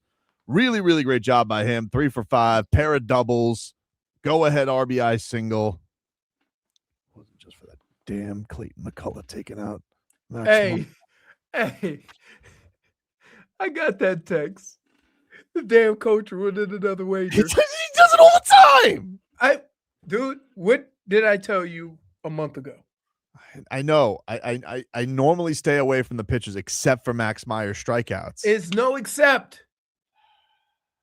You like Vlad, we got screwed on so many wagers that involve pitchers. I said, okay, from now on, no more betting on pitchers because you have no idea what the skipper is going to do with the pitcher. We agreed to it. So I should have never gotten a text saying Clayton McCullough screwed me with the pitcher again, correct? I understand. I apologize, but I don't. I was hopeful that this would be the one. He usually is mowing through guys. First time shame on you. Second time shame on me. How about shame on Jeff on Clayton McCullough? How about shame on him? You put yourself in that situation. Just give me one more strikeout. Hey, Vlad, you need a hug or something? The way they doing dirty? Oh, what? Len? With Solana? Len in the station? Yeah. It's all right. All right. Just don't schedule me. My favorite part of that whole conversation was Vlad said, I was looking at the schedule, how we get the schedule. And said, yeah, it's going to be a sock show for 12-2. So we booked about 2 hours. It's like, oh, okay, cool. World Cup, everything's going on. I understand. And then he finds out who the show's going to be. Like, oh. Then they're going to have the audacity to ask me to produce it. And may I say the whole you gotta produce your own demise. Yeah. Like smack in the face. Like I don't got a problem with it, but I mean, I'm not getting paid by no sponsor. Right. I'm not getting no bread out of it. Dan and I not getting. Right. So hell no. They better figure it out. That is raggedy. Raggedy ass. But your face when you realize that it was Solana. Hey, bro, because I'm always looking Which, by the way, I didn't know, Vlad. No, I didn't want to sandbag it. It's not even Solana. It's not even Solana. Because here's the thing. If people listen to the show, listeners know we talk soccer more than anybody in the station. Yeah, Dan and I, we talk soccer, and we put Daniel Solana, Solana's brother, older brother, El Dice Danny, on Twitter and his social media. So we have no problem with that. It's just I'm looking at the schedule. I'm thinking, oh, must be Westwood 1, something to that effect. And then come to find out, no, this is a station thing. And I'm like, well, wait a minute. This is every Saturday. So that means for the next 6 Saturdays, we're being preempted, which stinks because after that goes right into college football season. So then there is no more, sports day. Yeah, reminds me back in the day when I was doing Tapped Out for BetQL, and they just didn't tell us one day that, hey, yeah, we have our college football started. It was like the first day of the new program director who was there, and he literally didn't say anything. And he's like, yeah, you guys aren't on. Oh, really? Exactly. I'm like, really? He was the worst, though. He was a terrible communicator. I think he's now doing another station in the company, but legitimately like the worst communicator ever. And then just throw a text, throw an email. It could just communicate. No, what would have happened by sometime Thursday or Friday. Hey guys, yeah, we're the World Cup's coming and right. We got, and it's like, okay, cool, but where does that have to? How does that involve Vlad and Dan? What's the difference in doing it from 12 to 2 and doing the show from 2 to 4? Well, we're already getting preempted because of the Marlins. Right. We don't go off full 4 because the Marlins are on. Right. So you're really basically having me come down all the way from West for 90 minutes. Don't waste my gas. Don't wait. No, I didn't even waste my gas. Don't waste my my Uber. Oh, do not waste the Uber. In the meanwhile, one boss meeting that went on was Jeff Hafley, who met with Jimmy Johnson. And this is what he had to say about having dinner with or lunch with Jimmy Johnson. You know, Dave and Jimmy are real close, and Dave was here all last week. Dave's been huge for me in my career. And, you know, he said, he asked me if I wanted to get together with Jimmy and just pick his brain and spend time with him. And brought Sully along, and the three of us, you know, we just drove out, met him for lunch, and just asked him a lot of questions and listened to him about, you know, his first go in Dallas. And I mean, they had a really rough first year, and then he went on to win his Super Bowls. And I asked him about his time here, and I asked him about his time in all of his stops and any advice that he could give me going forward this year, advice with the coaches, advice with the players, advice on game day, and just really picked his brain. But to have such a good resource and one of the greatest coaches of all time, you know, an hour and 15 minutes down the road, getting that opportunity was really cool for me. You know, I said to my wife after, I mean, I'm at lunch with Jimmy Johnson. That's pretty cool. You know, he's an unbelievable storyteller. He's got an unbelievable memory. Just a great guy, and obviously one of the best to ever coach. There you go. Jeff Hafley yesterday on going to lunch with Jimmy Johnson. I would tell you one of the coolest things of having conversations with, you know, like a Jimmy Johnson or a Bill Belichick or a Tuna or, you know, one of the reasons why it's cool to hear their stories, because their stories come from a place of success and failure. You know what I mean? And those stories always entail why you did what you did, what moves you made to get there. Like everybody, one of the greatest trades and the worst trades in the same sentence was the Herschel Walker trade. Yep. But that built the Dallas Cowboys. Sure. And so from that standpoint, I think also back then there was a little more patience with young players, right? Because you just expected your young quarterback to struggle early. Like they weren't all coming into the league like Dan Marino. Like, so when Troy Aikman had a terrible rookie season, it was terrible. Nobody panicked. Nobody was quick to call him a bust. And in effect, it gave, you know, the organization, it gave the head coach, it gave more time to build it, to put it together, right? If Troy Aikman happens now, he's a bust by week 10.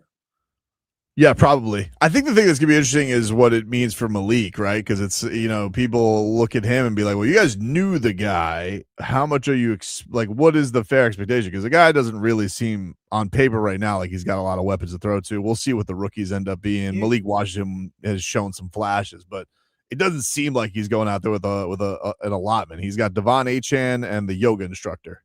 I think you have to be honest about the situation. Like as a coach or as a player, and this is what I like when former players that do it, that analyze the sport do, right?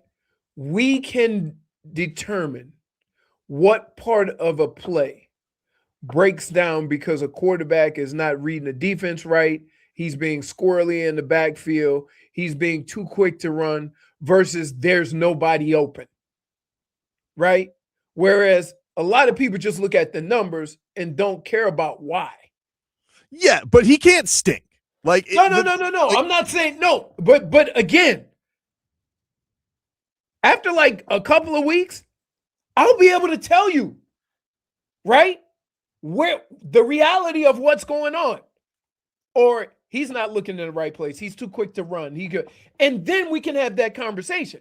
But when you say no weapons or they don't have this or they're not a good team, you still can identify whether a quarterback can play or not.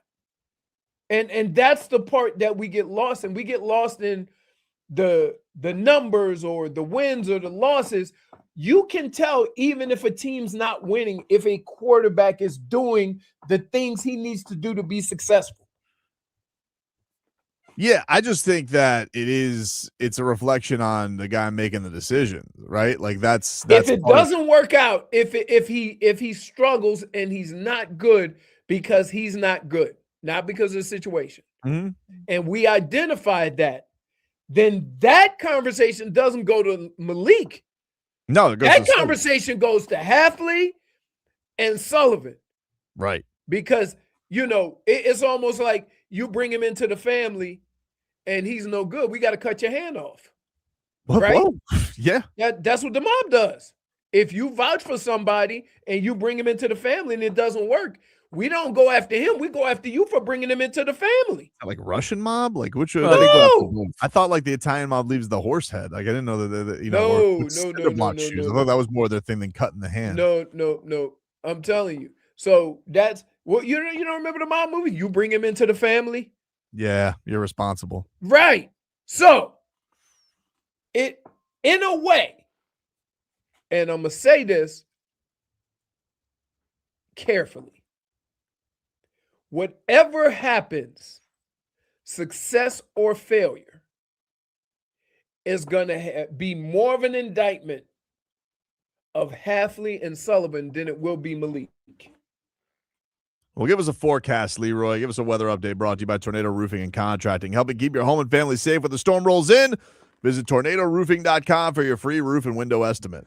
Tobin, I'm looking outside. You know what they say. If it's breezy, swing easy. And it's looking like the winds have picked up, although the clouds have dropped a little bit. I would say the winds are 10 to 15, gusting maybe a little bit higher, still coming out of the east. And right now it's got to be 85, 90 degrees. It looks warm. It looks like a heater.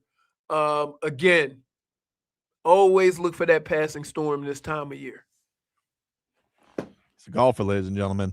Well, let you guys know again, Michelob Ultra watch party coming up on Friday. I'll be out there at the bar in Coral Gables this Friday night as we'll be watching some of that beautiful game. It gets underway, all the festivities tomorrow, but Team USA taking on Paraguay this Friday. You guys can come watch it at the bar in Coral Gables.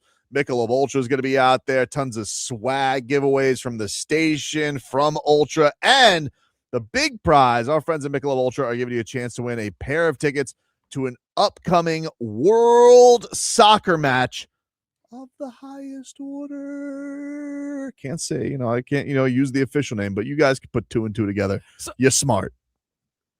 I don't understand why you can't say the name of these. I don't know, Because they say I think we've established because they're greedy. What, the big game? Like what?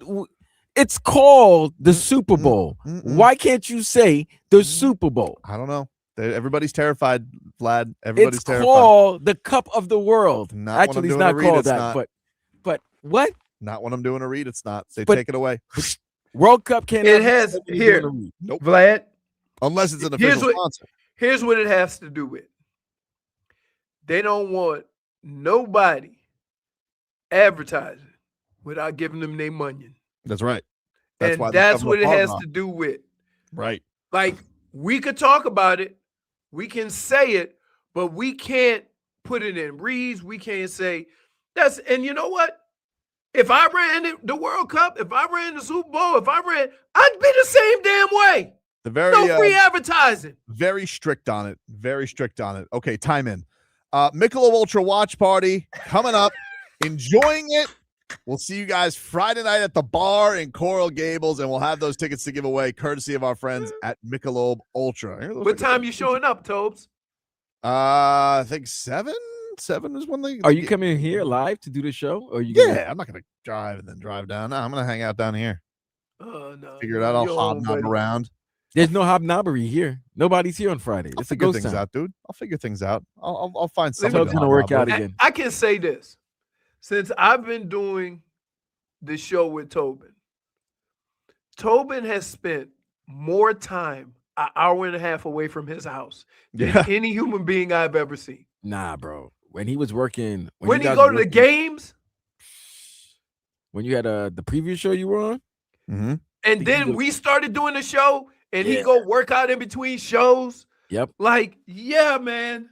Do interviews. Yeah. Get to Bayside. Do I'm telling you, from Bayside. this dude, you work, buddy. Since I've known him, has spent more time, an hour and a half away from his house than any human being I ever seen for work that wasn't a doctor or something like that, or had emergencies. How far is the train from the bar? Because I could just take it. Could I take the train back to Palm Beach? If just in case I'm a little, woo-hoo, from all the action at the bar. Dude, who's gonna pick you up from the train station? No, you can park his car at the train station. Well, I don't live very far from the train station in Palm Beach. Oh, that's why you check. But No, then you'll do the show from home and just take the train down. Maybe. That might be safer. Maybe. That would be safer. Wow, dude, that's a long trip. Even Can I drink like out of a boot? I feel like that's soccer. no, that's the No, dude from That's Australia. not soccer? No. Are you sure? That's Like the the dude last from one? Australia. A footy? A shoey. A shoey. A shoey's not soccer? No. What do they drink in soccer? It's called a shoey. That sounds Australian. I'm not drinking from those cleats. That's 90 minutes of nasty sweat. We'll take a break. More to come. We're back after this.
All right, welcome back, everybody. It's Tobin and Leroy here with you on FM 104.3 WQAM. Take you guys up until 2 here on the program. You guys can watch us on YouTube and Twitch, 104.3 WQAM on YouTube, Miami 104.3 WQAM on Twitch, as Giannis is out there hobnobbing with David Beckham. The Heat not really bringing any draft guys in. There's some reports overnight. Most people are putting the Heat as like the favorite now in most of these reports. I do see some feathers getting ruffled up of like they want either Boston or New York. I will say this though, dude. If they don't get him, and this mother bleeper ends up on another East team, which is probably where he's going to go because it seems like he wants to stay in the East, man, where the Heat need to go from there, like if this is going to be one of those times, because I don't really know what the answer is, to be fair. If they don't get Giannis, there's not like an obvious answer of a next place to pivot. I mean, I would be fine with them going with John Morant or circling back to Kevin Durant, but there's not a lot of obvious places to go if they don't. But if they don't, and we're going into this whole thing with where they were in the East this year, Leroy, and then let's say they lose Giannis to Orlando or Boston or New York. I mean, what is the move then there for Pat Riley? Is it to try and find a plan B, or does he just go full youth tilt at that point? But here's the problem. If you go full youth tilt, that's almost a run it back situation, and nobody's going to be down with that, right? Oh, the fans are going to be heinous. But they are going to be so mad if they get, because they're already at a point where they're like, cool. If I think most people are like me, like, all right, I'll believe Giannis when I see it. But if you don't get Giannis, like, it's just going to be another one of those guys. So this is going to be 3 summers in a row. Dame, KD, Giannis, right? 0 for 3. So I mean, I don't know. I don't know if the front office will ever be in a space where the fan base's faith would be lower in them. So my thing is that you've already talked about other guys, and we've done this again, like we did with Dame. We put all our eggs in the Giannis situation. Mm-hmm. Because that's what everybody's saying. That's what we hear. That's, just everything is about Giannis. That for reasons that might not be anybody's doing, if they don't end up with Giannis, it's going to feel like a disappointment when we don't know what the conversations have been. So what if they end up with Ja? Like, and everybody goes, all right. I think the Heat fan is looking for any kind of real spark, but I think that, as much as I'm a John Morant fan, it's a far cry from getting a 2-time MVP. Right. Like you're basically hoping you could revitalize a career, which I do think this is something the Heat should look into, is like, hey, bet on talent, bet on you guys being able to refurbish talent. You've done it in the past. Let's see if you could do it again. But there's also the argument then of, okay, if you don't get somebody as good as Giannis to make you, a contender or in the talk for the conference, well, then you need to figure out how to get back into the talk, because, that's not, and I don't know if that involves, just making little moves. I don't know if that involves having a year, because, they've talked about this whole cap space for next year. Dude, if you don't get Giannis, doesn't sound like you're going to get Donovan Mitchell because he loves Cleveland. I don't really get that. Hey. Loves Cleveland. Sorry. Don't hate Cleveland. Unless there's like one last carrot to dangle out there, which is the Joker if he doesn't sign an extension. There's really like there's nothing out there for the Heat to be like, hey, this is the steroid version of getting ourselves back to prominence. So then you have to look at a place where it's like, all right, we know they're not going to tank. Pat Riley said that's the only thing that would get them to retire is to tank. But I don't know where they go in this regard. I think that if Durant was unhappy in Houston, I think that would be something I would be interested in them doing, because I don't think it probably takes giving up Kalel this time around. So I would be interested in them doing like a Bam, KD, Khalil, and then, we'll see what the backcourt would look like, maybe bringing Norm back for a season and run. But yeah, if they lose out again where everybody's positioning themselves, like this is just all too familiar. If they do, my God, this fan base is going to be so sick of anything the front office has to say. And I think they're already at that point, but to lose out and strike out again, my goodness. It is crazy. Yeah. Yeah. It's one of those, it would be one of those things where you're just like, are you effing kidding me? Getting, and that's why you gotta remain skeptical with it. You got to be in one of these places. We're in, as a fan, I don't want to be in a situation of Giannis or bust. Right. But it kind of seems like that's where we're going. Right. And it sucks because so many things have to go right. And we always, when we get to these moments with players, I hate the fact that we go, well, this is the Heat. Who doesn't want to come here? Mm-hmm. And like, okay.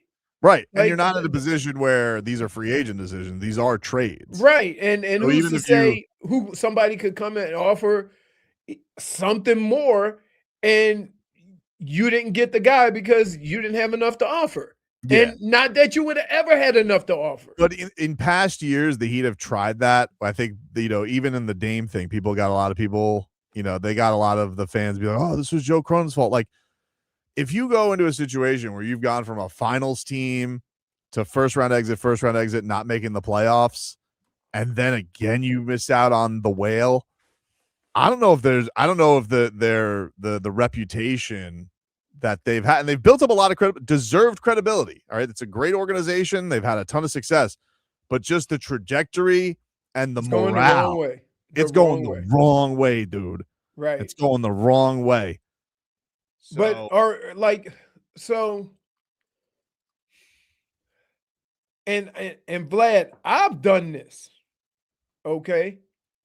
I've had to get myself off of players, regardless if I like them, to allow the Heat to do whatever they can to get whoever they think it is, and in this case, Giannis, right? And in fact, I wasn't upset they didn't get Dame. I was more upset that it's funny, all these things start going sideways, and all these trades start going sideways because they traded for everyone and gotten them. And here's the one change. The one change is they went into trade talks saying everybody's available except this guy, this guy, this guy, and this guy. And that has never been Pat. And once they started doing that, they stopped getting the guy. Yeah, I mean, like Pat tries to get guys on his terms for sure. I mean, that happened back with the Jimmy thing with Minnesota. Like he didn't want to give up Adebayo, and then it ended up, being he got him in the Philly thing. That's why to me, the most Pat Riley thing, honestly, I know they're going after Giannis, but if they didn't, the thing that would honestly be most Pat Riley was they'd circle back to Kevin Durant and get him without giving up Khalil Ware because they didn't want to give up Khalil Ware for him last year. Okay, so and I understand, and that makes Leroy very happy if he does have to. No, but I'm saying, like Vlad, I've had to come off of that.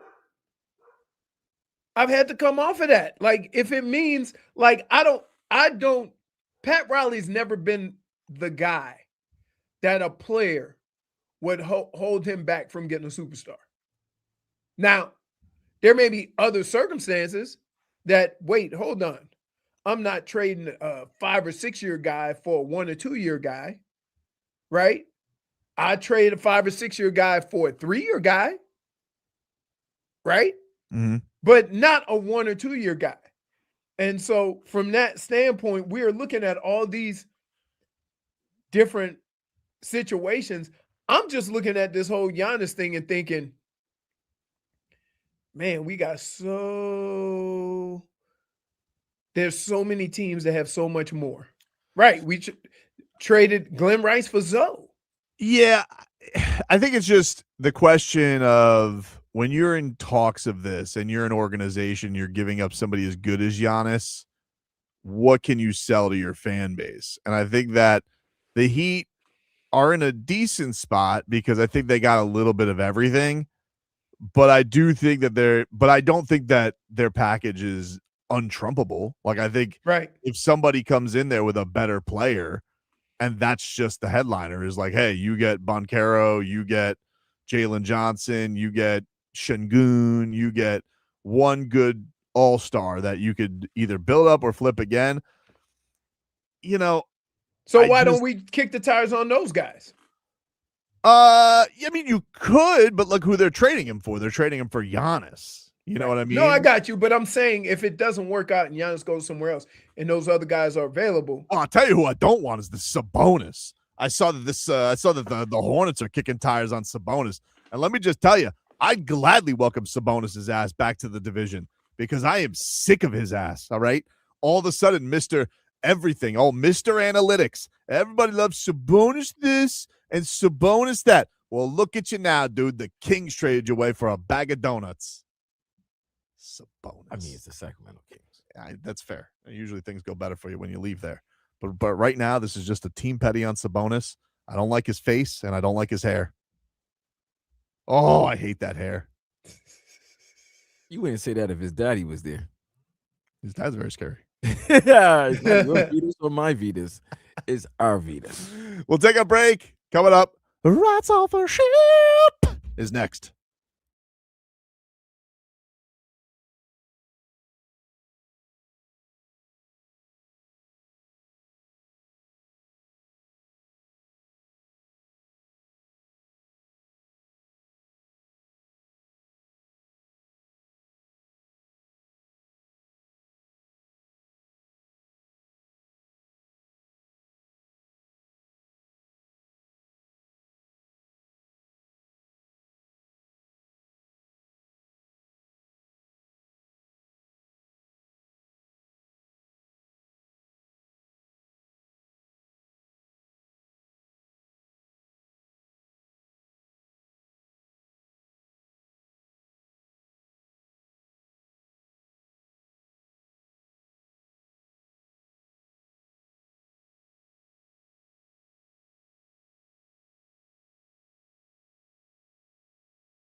Oh,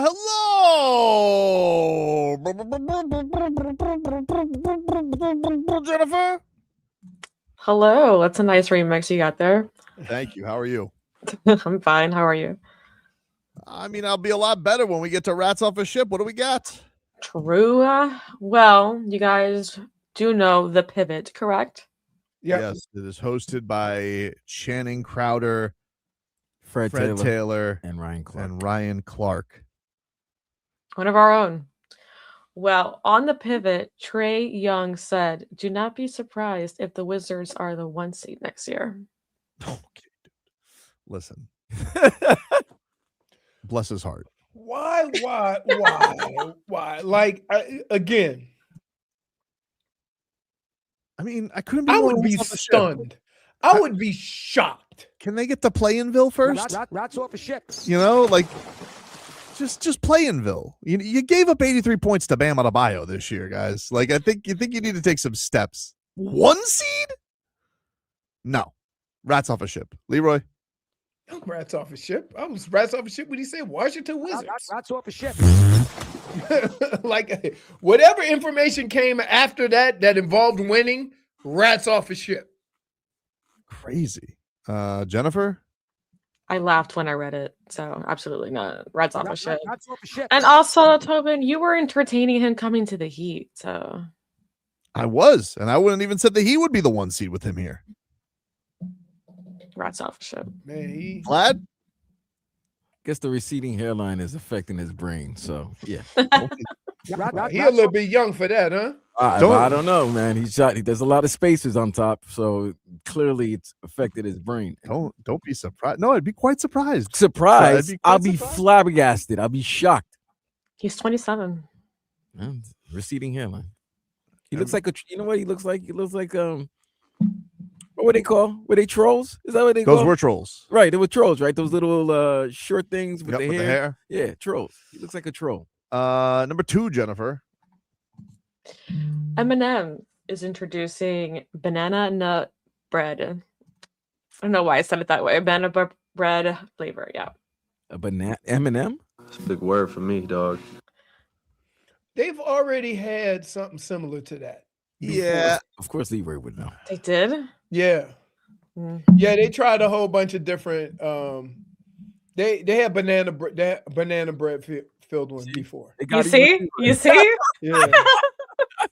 It's a big word for me. Because I didn't know where to say banana nut bread or banana bread. Exactly. Yeah. There's just one too many words in there. So or butchering. they've had it before. I have tried it. If you haven't noticed, they tried a lot of different flavors. They do M&Ms with almonds. They do they've done different things. M&Ms with peanut butter, right? So yeah, it I think I had it rats off a ship. Look, as a snack connoisseur. Not only are you a snack you? connoisseur, but you're an M&M connoisseur. I Yeah, mean, that dude loves M&Ms, and so if he's not sold, I'm certainly not sold. All right, standard M&Ms, peanut M&Ms, peanut butter M&Ms. That's the list. All right, I don't even like plain M&Ms. Oh, that's the worst. The worst, yeah. So I Tobin had a good solid list. I appreciate them doing it. I think I tried them before. They were out before, right? And I was indifferent, right? Leroy, like I don't dog biscuit M&Ms. So I don't even like. Hey man, why are we gonna? It was. I'm telling you, it looked like a Nutter Butter. I did not notice the picture of Zeus on the box. Sorry. Currently on M&M's website, they have lemon meringue M&Ms, Garbage. cinnamon roll M&Ms, Garbage. Or cinnamon roll M&Ms. I have dabbled, but not my go-to. caramel cold brew M&Ms. No, here's the problem.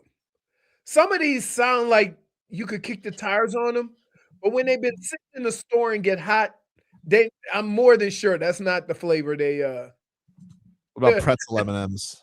I love those. Oh, kick rocks. I love those. Wait, somebody said Leroy fight for first ballot Diabetes Hall of Fame. Nah, dude. Man loves his candy. What are your rats, Jennifer? Absolutely not. I'm so rats off for shit. Vlad? Can't even say it. So I don't want it. I don't want it. Wow. Somebody said the old love pretzels. I don't want nothing banana bread.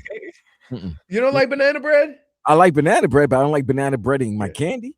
Dude, can I just tell you? Rats off a ship. My Canadian wife did something to me years ago, and I will never forgive her. She gave you maple syrup? No. She goes, I go, hey, what you eating for breakfast?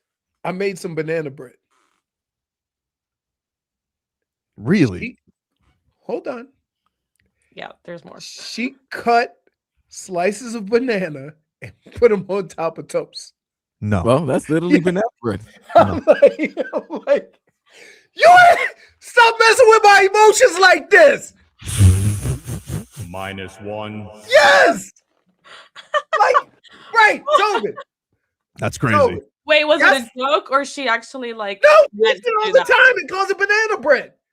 That's not no. Hey, Tobin, see how you got all like your eyebrows raised up and then you heard it and you're like, absolutely. That's how I was. That kind of reminds me of Marcos's wife when she did that sandwich for him or something like that. I don't know. And he was so disappointed. Yeah.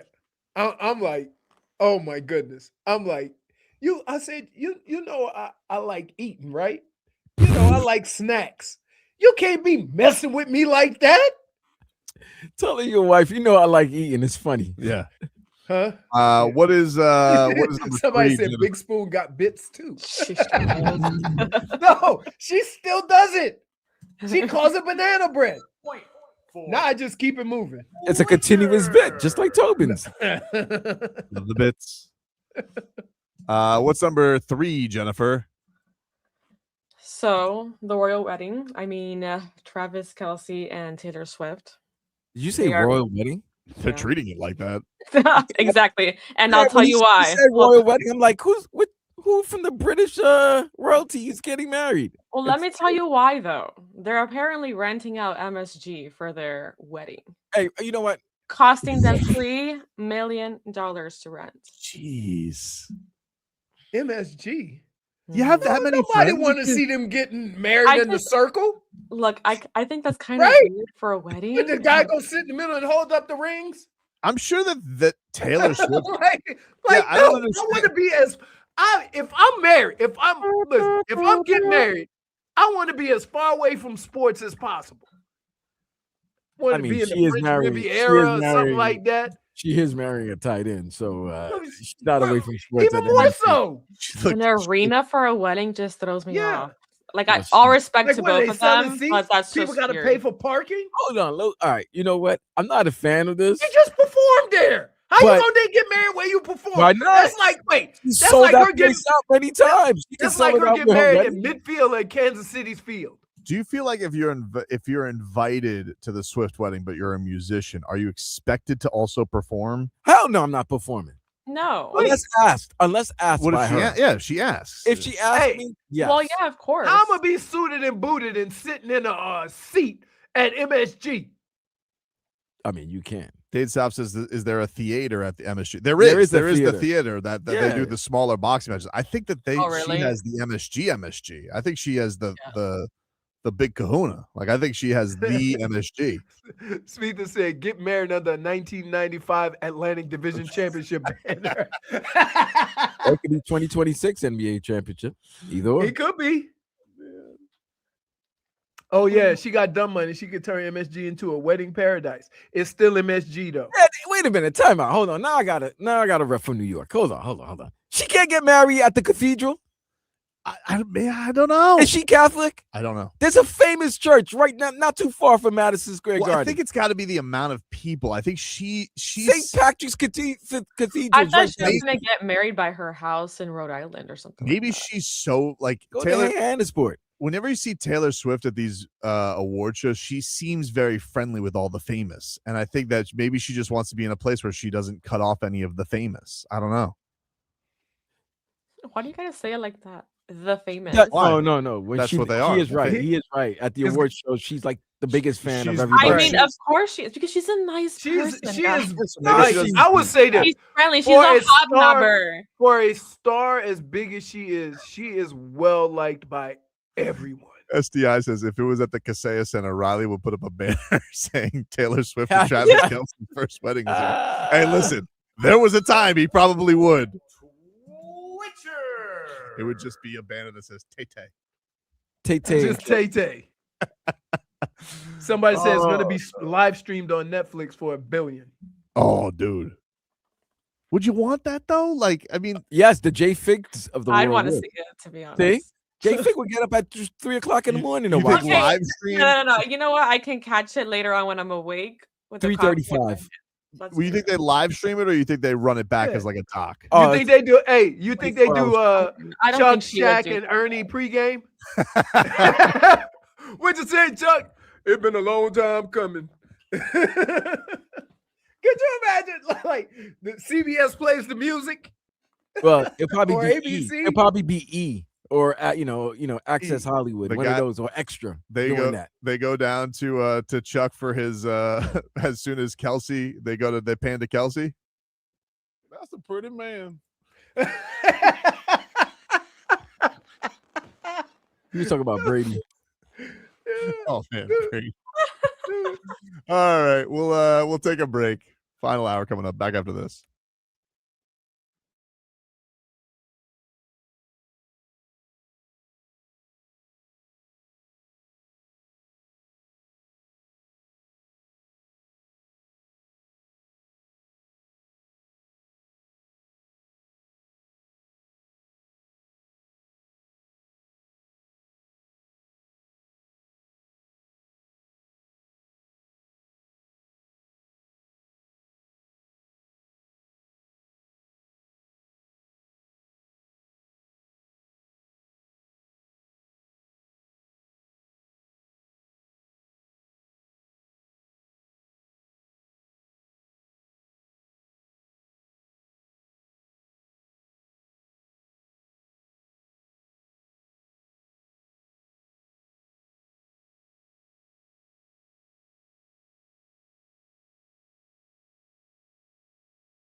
All right, welcome back, everybody. Tobin and Leroy here with you on FM 104.3 WQAM.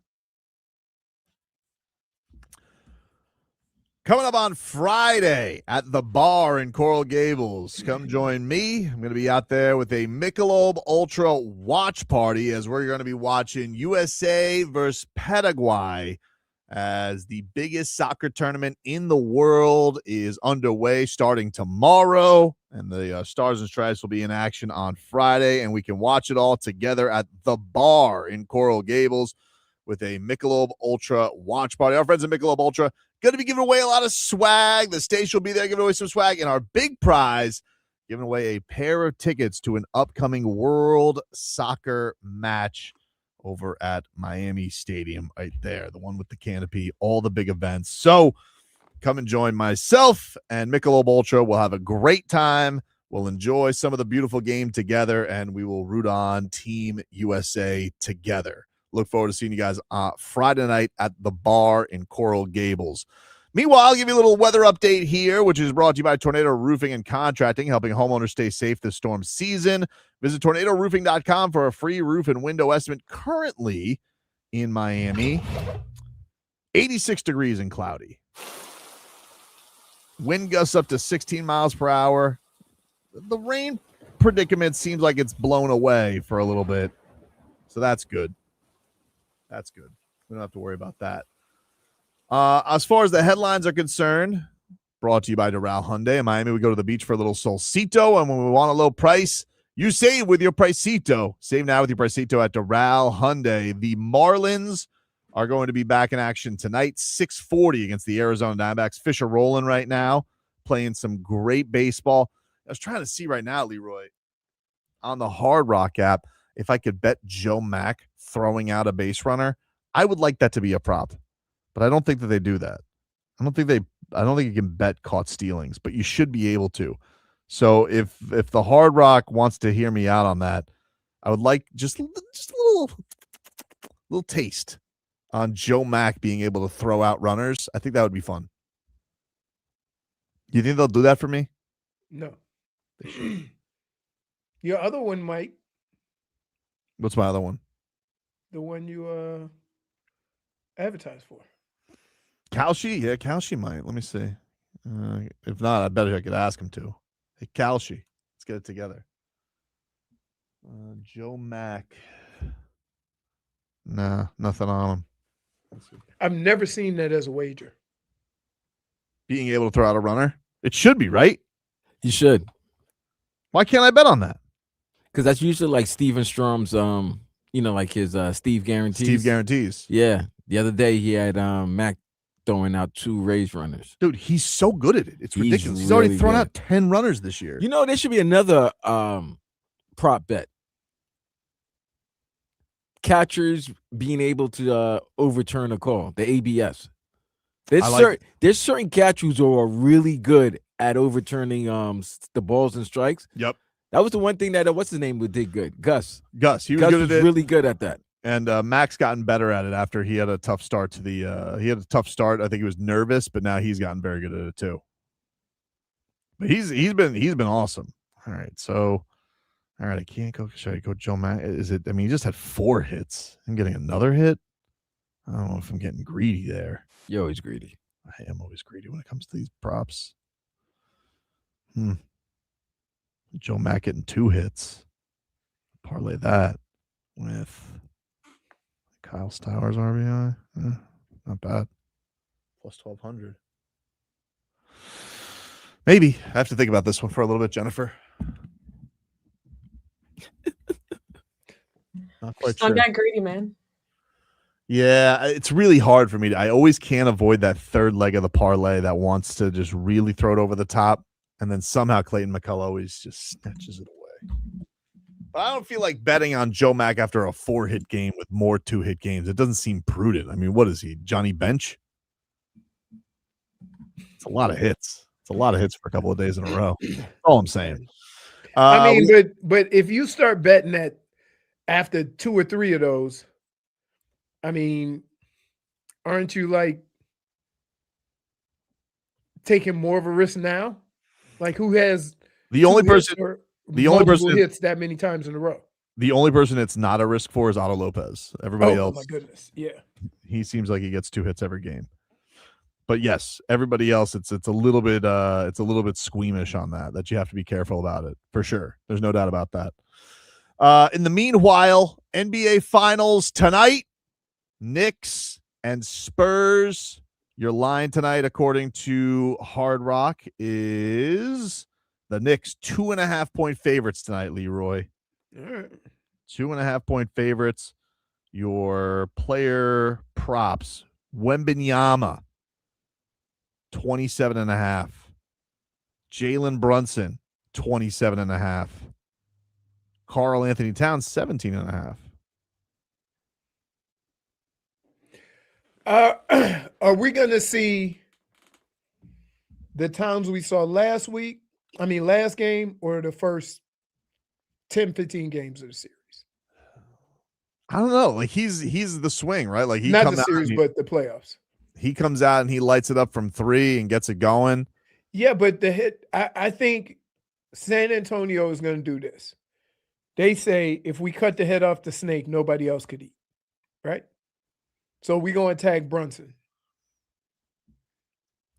And like for the most part, it put him in, if anything, not saying they didn't make shots, but it put him in situations where they had to rush.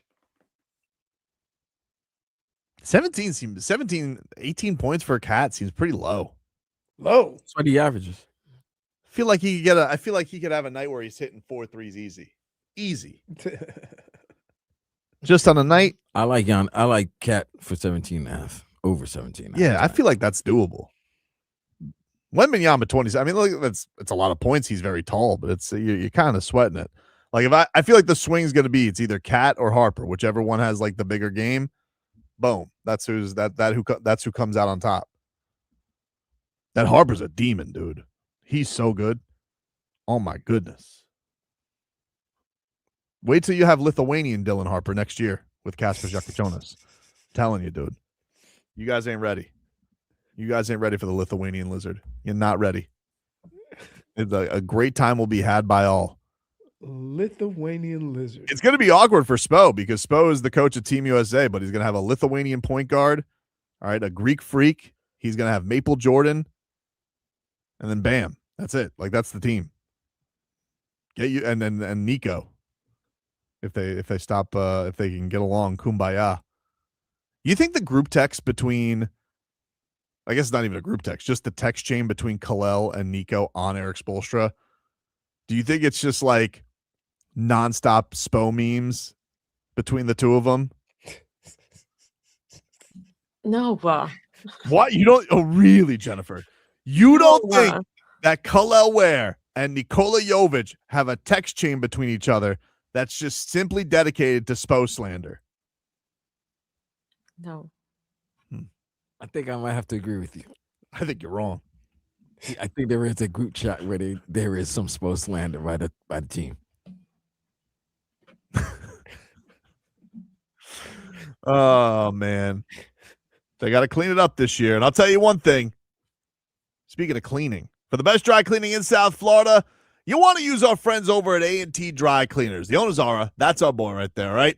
You guys can call or text him anytime at 954-610-9383. That's 954-610-9383, Leroy. It's summertime. You want your wardrobe looking right for your getaway. You got summer weddings. Hey, maybe you need to get fitted up to go to see Tay-Tay's wedding at MSG. Tay-Tay. I don't know. Yeah, maybe you were invited. They can even do same-day sewing. They have a seamstress on site. It's Ara's mother, so you know you're getting that great family care. They service all of South Florida, Dade, Broward, and Southern Palm Beach, and they can pick up and drop off your order. Ara has vans everywhere. He's also a fan of the show. Tell them what they get. You mentioned Tobin and Leroy at A&T Dry Cleaners, 25% off your order. Who's giving you a better deal than that, dude? You mentioned these two show ponies, and you're getting yourself a discount on your dry cleaning, all right? Call or text Ara anytime, 954-610-9383. That's 954-610-9383. And I promise, once you use A&T Dry Cleaners, you'll never want to launder your own clothes again.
Ali Walsh, who is the grandson of Muhammad Ali.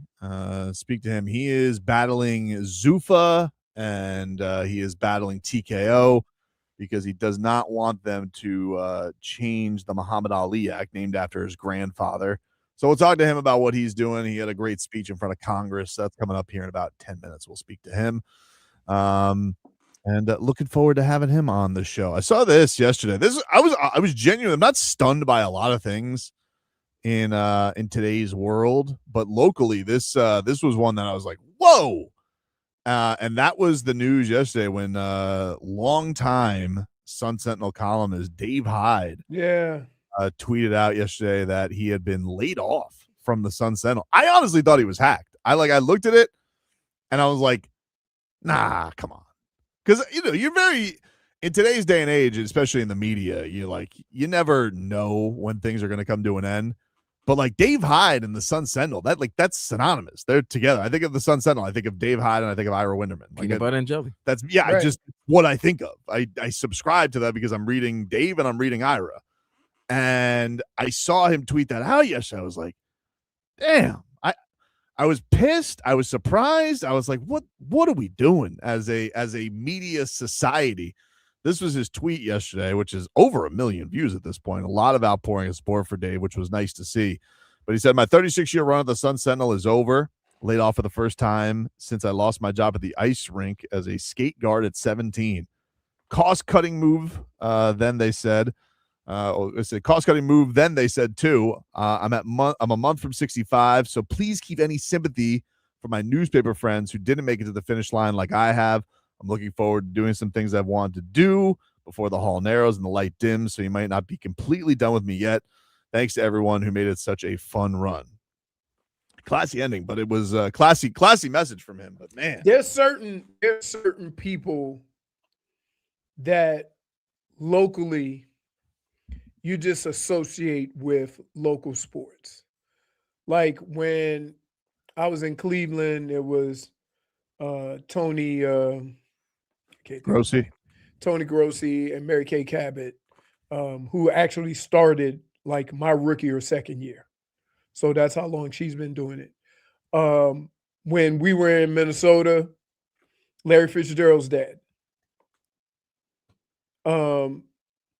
And so there's just people that you associate with sports, and like you have your antagonist writers, right? You have your writers who always your pot stirrers. The way, right, exactly. But then you have your guys that just kind of tell a story, give their opinion, and it's like, hey, this is why I got here. They explain themselves really well.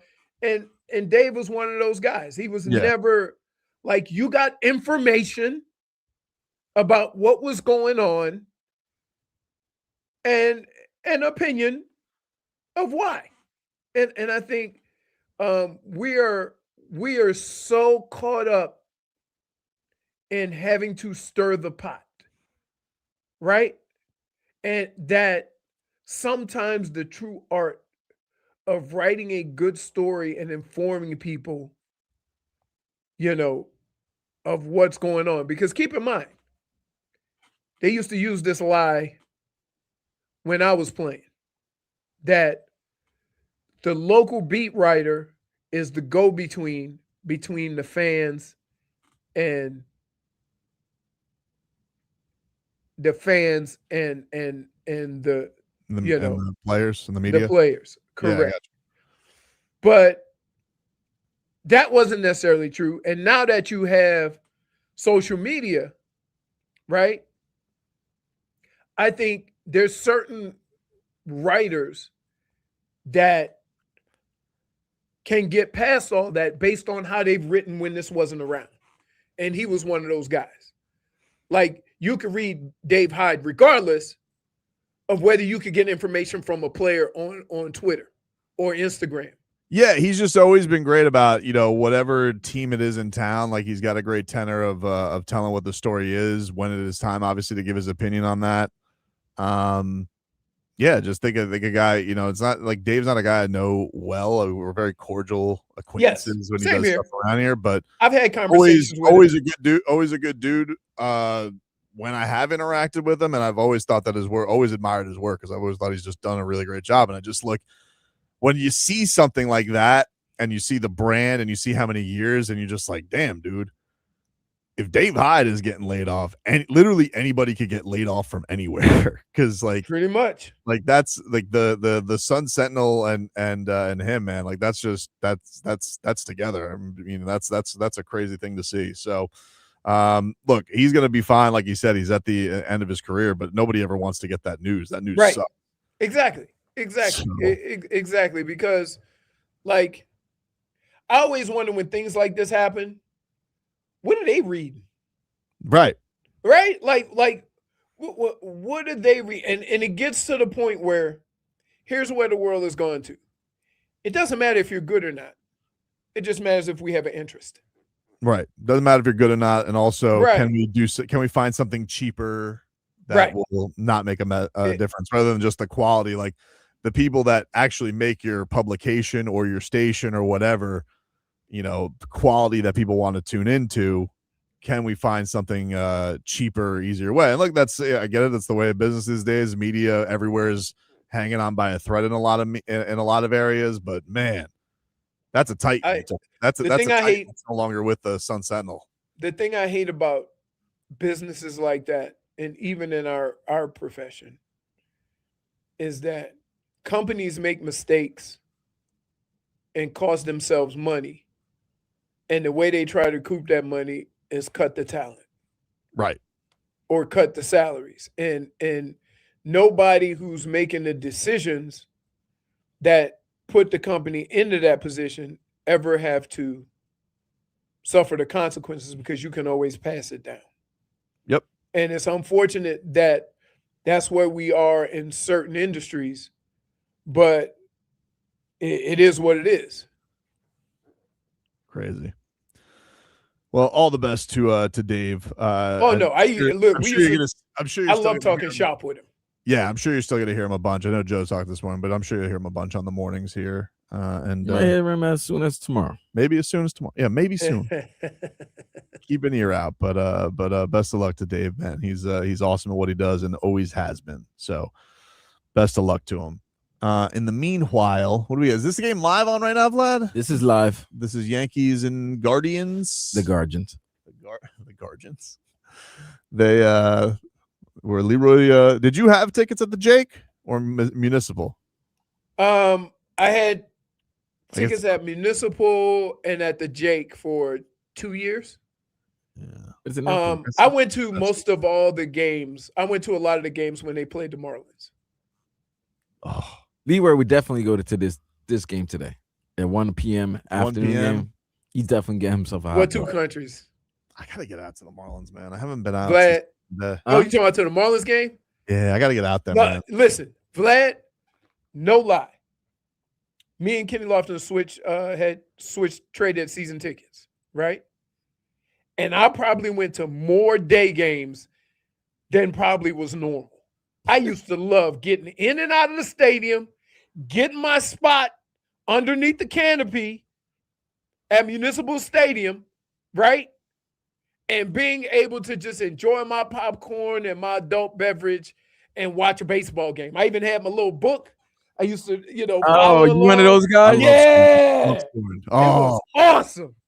You ever score a game, Vlad? I love scoring a game, dude. Oh, you put the lines. I do. I scored a game, and then I realized, who's this for? Yeah. What am I doing this for? Vlad, here's the crazy part. None of the books ever made it to my car. I would throw it away on the way out. Now, if I'm your hands, I'm upset with this. But I'm just saying. You follow along. Yeah. What's this carpal tunnel I'm gonna have later on in life? Was that really? Hey, y'all see my hands? That's probably for following the Indians. Such a wee Guardians. And keep in mind, when I was going to the games, they sucked. I gotta tell you, the Guardians right now are bad news. Did he just fall on his ass? Just fell on his ass after getting it off. Hey, Vlad, I was at a game. Hey, by the way, I was at the game that Jose Canseco got a ball bounce off his head. Oh, that's awesome. That was in Cleveland? That was in Cleveland. Wow. That's awesome. Oh, Only man. you would find it awesome. It was a funny play. It was a funny play, man. It was, but it could only happen to Jose Canseco, right? Definitely. That's a melon. Yeah. A steroided melon? Yep. We'll take a break. We come back, talk a little sweet science with the grandson of Muhammad Ali, Nico Ali Walsh. He joins the program next.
All right, welcome back in, everybody. Very excited to talk to our next guest. It's a real pleasure to have Nico Ali Walsh joining us here on the program. As Nico, grandson of Muhammad Ali, professional boxer, has been doing some pretty awesome work. The Muhammad Ali Act has been in the news a lot. It has been in front of Congress about some changes that TKO is trying to get voted upon it or additions. Nico doesn't want his grandfather's name posted towards that or any of the changes, so let's talk to him a little bit about it. Nico, thanks for the time, man. Really appreciate it. Of course. Thank you for having me. Yeah, it's a real pleasure, man. First of all, really good job in front of Congress. That feels like a very intimidating thing to do when you have to go there and explain yourself to all that. Can you tell us a little bit about just how that all came about for you wanting to speak and putting your thoughts down of why you felt it necessary to speak in front of them to, push back on any of these changes that are being put forth by Zuffa, TKO, and that whole ordeal to try and change boxing? Honestly, I didn't want to speak in front of Congress. I got word last minute about the Senate hearing, and I found out that Oscar De La Hoya was going. He contacted me, and I was going to go just to support, just to be there and witness it. But then the Senate found out that I was going just to support Oscar, and they wanted me to testify as well. So it was maybe with a week before I went that I had to make a testimony. I had to write a speech and just educate myself to the nth degree on everything related to the Revival Act. That's kind of where I wanted to go. That like how much were you familiar with? I'm sure everybody's heard of it. Like that's kind of on the outskirts of boxing, but like diving into something like that, was that daunting? Was that intimidating at all? How was that experience? Of course, yeah, no. It's speaking in front of the government is extremely daunting. It's very, scary. It was nerve wracking, and I had no idea what I was doing in terms of being in front of the U.S. government and speaking on such a major platform. So I was definitely nervous, but I felt it was very important for me to say something in particular because they're exploiting my grandfather's name to push this new law. And of course, Ali that's my name as well. So it didn't sit right with me that they were doing that without me saying anything at all. So where do you think stand right now? Could you give our audience just a sense of where things are and if people, I guess, could educate themselves? What are the things that you want people to know about this and why you're so against having your grandfather's name attached to it? So for the people who don't know what the Ali Act is, the Ali Act, the full name is the Muhammad Ali Boxing Reform Act. And it was an act that my grandfather put in place while he was here to protect fighters. It gives fighters a lot more freedom. It gives fighters a lot more rights so that promoters can't exploit fighters and they can't just take advantage of fighters, especially financially. Because my grandfather was one of the very many fighters that got taken advantage of during his time as a pro. And they just millions are stolen from these fighters all the time. Then my grandfather put the Ali Act in place. It became a law here in the United States, and it's protected fighters since it's come out. Now Zuffa is coming along and trying to basically monopolize the sport of boxing the same way that the UFC is the monopoly in MMA. So they've come along and to do that, to make Zuffa Boxing the monopoly in boxing, currently it's illegal. So to make it legal, they would have to change the act that my grandfather put in place, and that's what they're doing. And they're calling it the Ali Revival Act, but it shouldn't have his name in it if you're going against what he stood for. Yeah, and the thing that I find I'm very skeptical about it with Zuffa is, being a guy who's a fan of both sports, UFC and boxing. UFC, one of the things, you're kind of just getting into the second generation, third generation of the sport's history, whereas boxing, you're talking literally goes back, a century plus and has all of that lineage to it. And I just don't know that even the people who love the sport of boxing need to be thrown that it's in a new league to make it seem like, hey, this is what matters. And it does feel like, I don't know, inauthentic that this league is coming together to try and make it seem like, oh no, this is going to, so everybody can direct of who the best boxers are, where I do feel like there's a bit of, people do understand that boxing has a lot of different guys who can come from different avenues to be the best. I'm failing always to see it with this. Like I'm trying to keep an open mind in fighting because I see a lot of different sports come around, but I fail to kind of see with Zuffa what they're bringing to the table, you know, as far as like, what is the thing that's really changing it? Whereas with UFC, obviously it was a new sport that did need a home for people to look upon and say, hey, this is the best for this new age sport that's coming together. Have you heard anything from them that you find decent, like that you say like, that could work, like there are benefits there? Of course, Zuffa's not 100% bad. Nothing is 100% bad.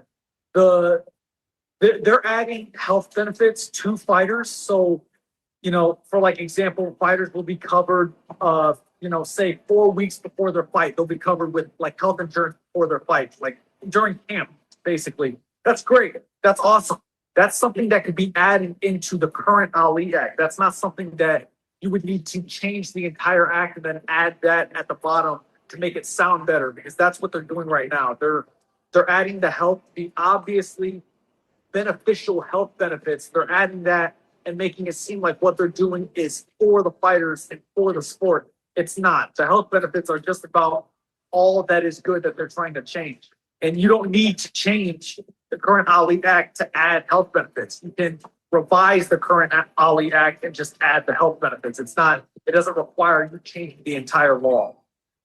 So Nico, how is this process, has this affected your fight career at all? Because you're 25 years old, you're very much getting the prime of it kind of lifted for yourself, but this is obviously, I'm sure, a big mental toll on you as well. Yeah. Have you found that to be an issue as far as either getting fights or preparing for fights? Has it taken stuff too much off your plate to focus on training? How has that affected you? Yeah, there's the reason that I'm the only active boxer that's speaking out on this is because a lot of boxers, all the boxers are afraid to say what they feel. That's because speaking out has professional consequences, and speaking out, you can lose on opportunities. And we know that the likelihood of Zuffa and TKO taking over the sport of boxing is high, because at the end of the day, you would need President Trump's approval to change the law. And Dana White is best friends with Trump. There's a fight coming up in a couple days with the UFC fighting on the White House lawn. So people think that this is not a fight at all. They're assuming that Zuffa is just going to take over boxing with no fight, but I think it's worth a fight, and I believe that we can actually make change. Me and my team, we're talking to senators almost every single day, and they are shocked to hear what we have to say about the Revival Act and the current Ali Act and how it affects us fighters. Do you feel like when talking to guys either at the gym or just in the community about the culture of the sport? Because, listen, boxing is Wild West, and there's certainly a ton of belts that people always say, hey, maybe there's too many belts, and there's, what's the true undisputed, but then it's also kind of cool to see everybody gather them together. Do you feel like the prestige of being in a new league, is that something that fighters are interested in? Like as idea of being whatever the Zuffa TKO champion, whatever they're trying to make, like, do you think that's something that's going to be looked upon as like the same honor as a world champion, where, in UFC, like in MMA, like there's a lot of good promotions, but everybody wants to be the UFC champion. Like it comes with prestige. I don't necessarily know if that can happen in boxing. I'm not saying that can't, but I don't know what it would take to break that kind of, meaning to fighters who fight their entire lives to be world champions, and to fans acknowledging that like that's the best fighter in the world. So, you brought up a great point with the UFC belt.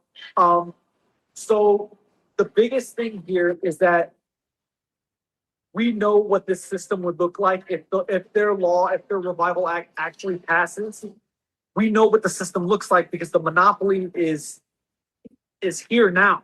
We can see the monopoly now, and that monopoly is the UFC. And the reason that the UFC is able to monopolize the sport of MMA, because if you ask a streetwalker what about MMA, they'll only know the UFC. A lot of them will only know about the UFC. They won't know about the PFL, Bellator, like all the other organizations that are in MMA. They know about the UFC. And that's a monopoly. And they want to bring that to boxing. They want to make Zuffa, the Zuffa title, the belt to hold in boxing. When there's, like you said, there's centuries of history in boxing. And they got belts in boxing, the WBC, the WBA, the IBF, the WBO. Those belts have been known for years and years and years, and longer than MMA has even been a sport. So you can't just wipe away the history of boxing and replace it with something brand new just because you want to take advantage of the fighters. That kind of stuff just doesn't happen. But right now, Zuffa's taking the world by storm. They're signing all the top level competition. They've got the money and the resources to do that. But that's how monopolies are made, by exactly what they're doing right now. So what's your next step? Like, what is the next thing that you're going towards this in fighting? You say, like, obviously they're going to have the political backing. Is there anything fans can do, message that you want to get out as far as what you see as the next step of this? I know that you were very passionate that even if this passes, you would like it to be under at least a new name, because you don't believe it reflects what your grandfather's legacy was. Yeah, it's tough because we're fighting an uphill battle. Even Oscar De La Hoya said that for the hearing that we went to, we were walking into a buzzsaw. He said, so we're definitely fighting against the wind here. We kind of know what's going to happen due to like the political pressure, and it's not always about what you know, but maybe who you know. And it's tough, but I won't go down without a fight. And I believe that the biggest thing that people can do to support this is just be intelligent on the matter. Be well versed on what's going on, because I don't have to tell you and other fighters, you have to support me. You have to support keeping the Ali Act. I don't have to say that, because all fighters will want that. If they know the truth about what the Ali Act is and what the Revival Act is, they're all going to side with what I'm fighting for. They may be afraid to say it, but the truth is no fighter wants to be taken advantage of. No fighter wants to have their freedoms taken away. And that's exactly what would happen if this Revival Act passes. So I'm just trying to spread as much knowledge on the matter as I can while I can. Well, we appreciate it. Nico Ali Walsh, you're doing good work, and you obviously have been very informed. I saw that you were recently named an ambassador for justice by the WBC. That's a pretty cool honor for yourself. Yes, what did that mean to you? No, that's huge. WBC Cares just made me an ambassador, and I think it's amazing because not my last fight, but the fight before last, it was the 50th anniversary of the Thrill in Manila. So I was in Manila, and we got to visit a children's hospital in Manila, and I believe that, of course the children were sick and they just needed any good spirits, something to cheer them up. So I went and I bought a bunch of toys for them. We gave toys, and then the WBC Cares was there sponsoring the event, if you want to call it that. And they purchased, the WBC Cares purchased food and drinks and everything, and it became a whole event. And I want to be a part of those kinds of humanitarian events. I know you probably get asked about your grandfather all the time. I'm curious, just from this perspective, though, being involved with something like this, and because of how much social justice was important to him, does this connect you in any way different? Like, did you ask family about different things and stuff like that? Like, more about like the out of the ring stuff that he was a part of. Has that changed in any way for you over the last few weeks or months? That's a great question. I've always looked up my grandfather as a hero, and it was mainly due to what he did outside of the ring when he stood up for our religion.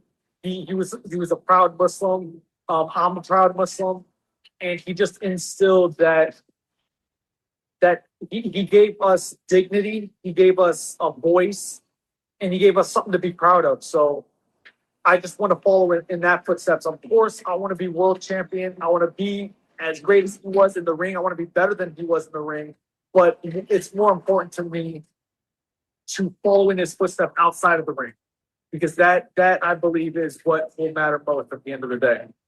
Well, I appreciate it, Nico. Thanks for giving our audience some time, man, and best of luck along the way and the rest of your career as well, man. Thank you so much, and we'll be rooting for you. Thank you.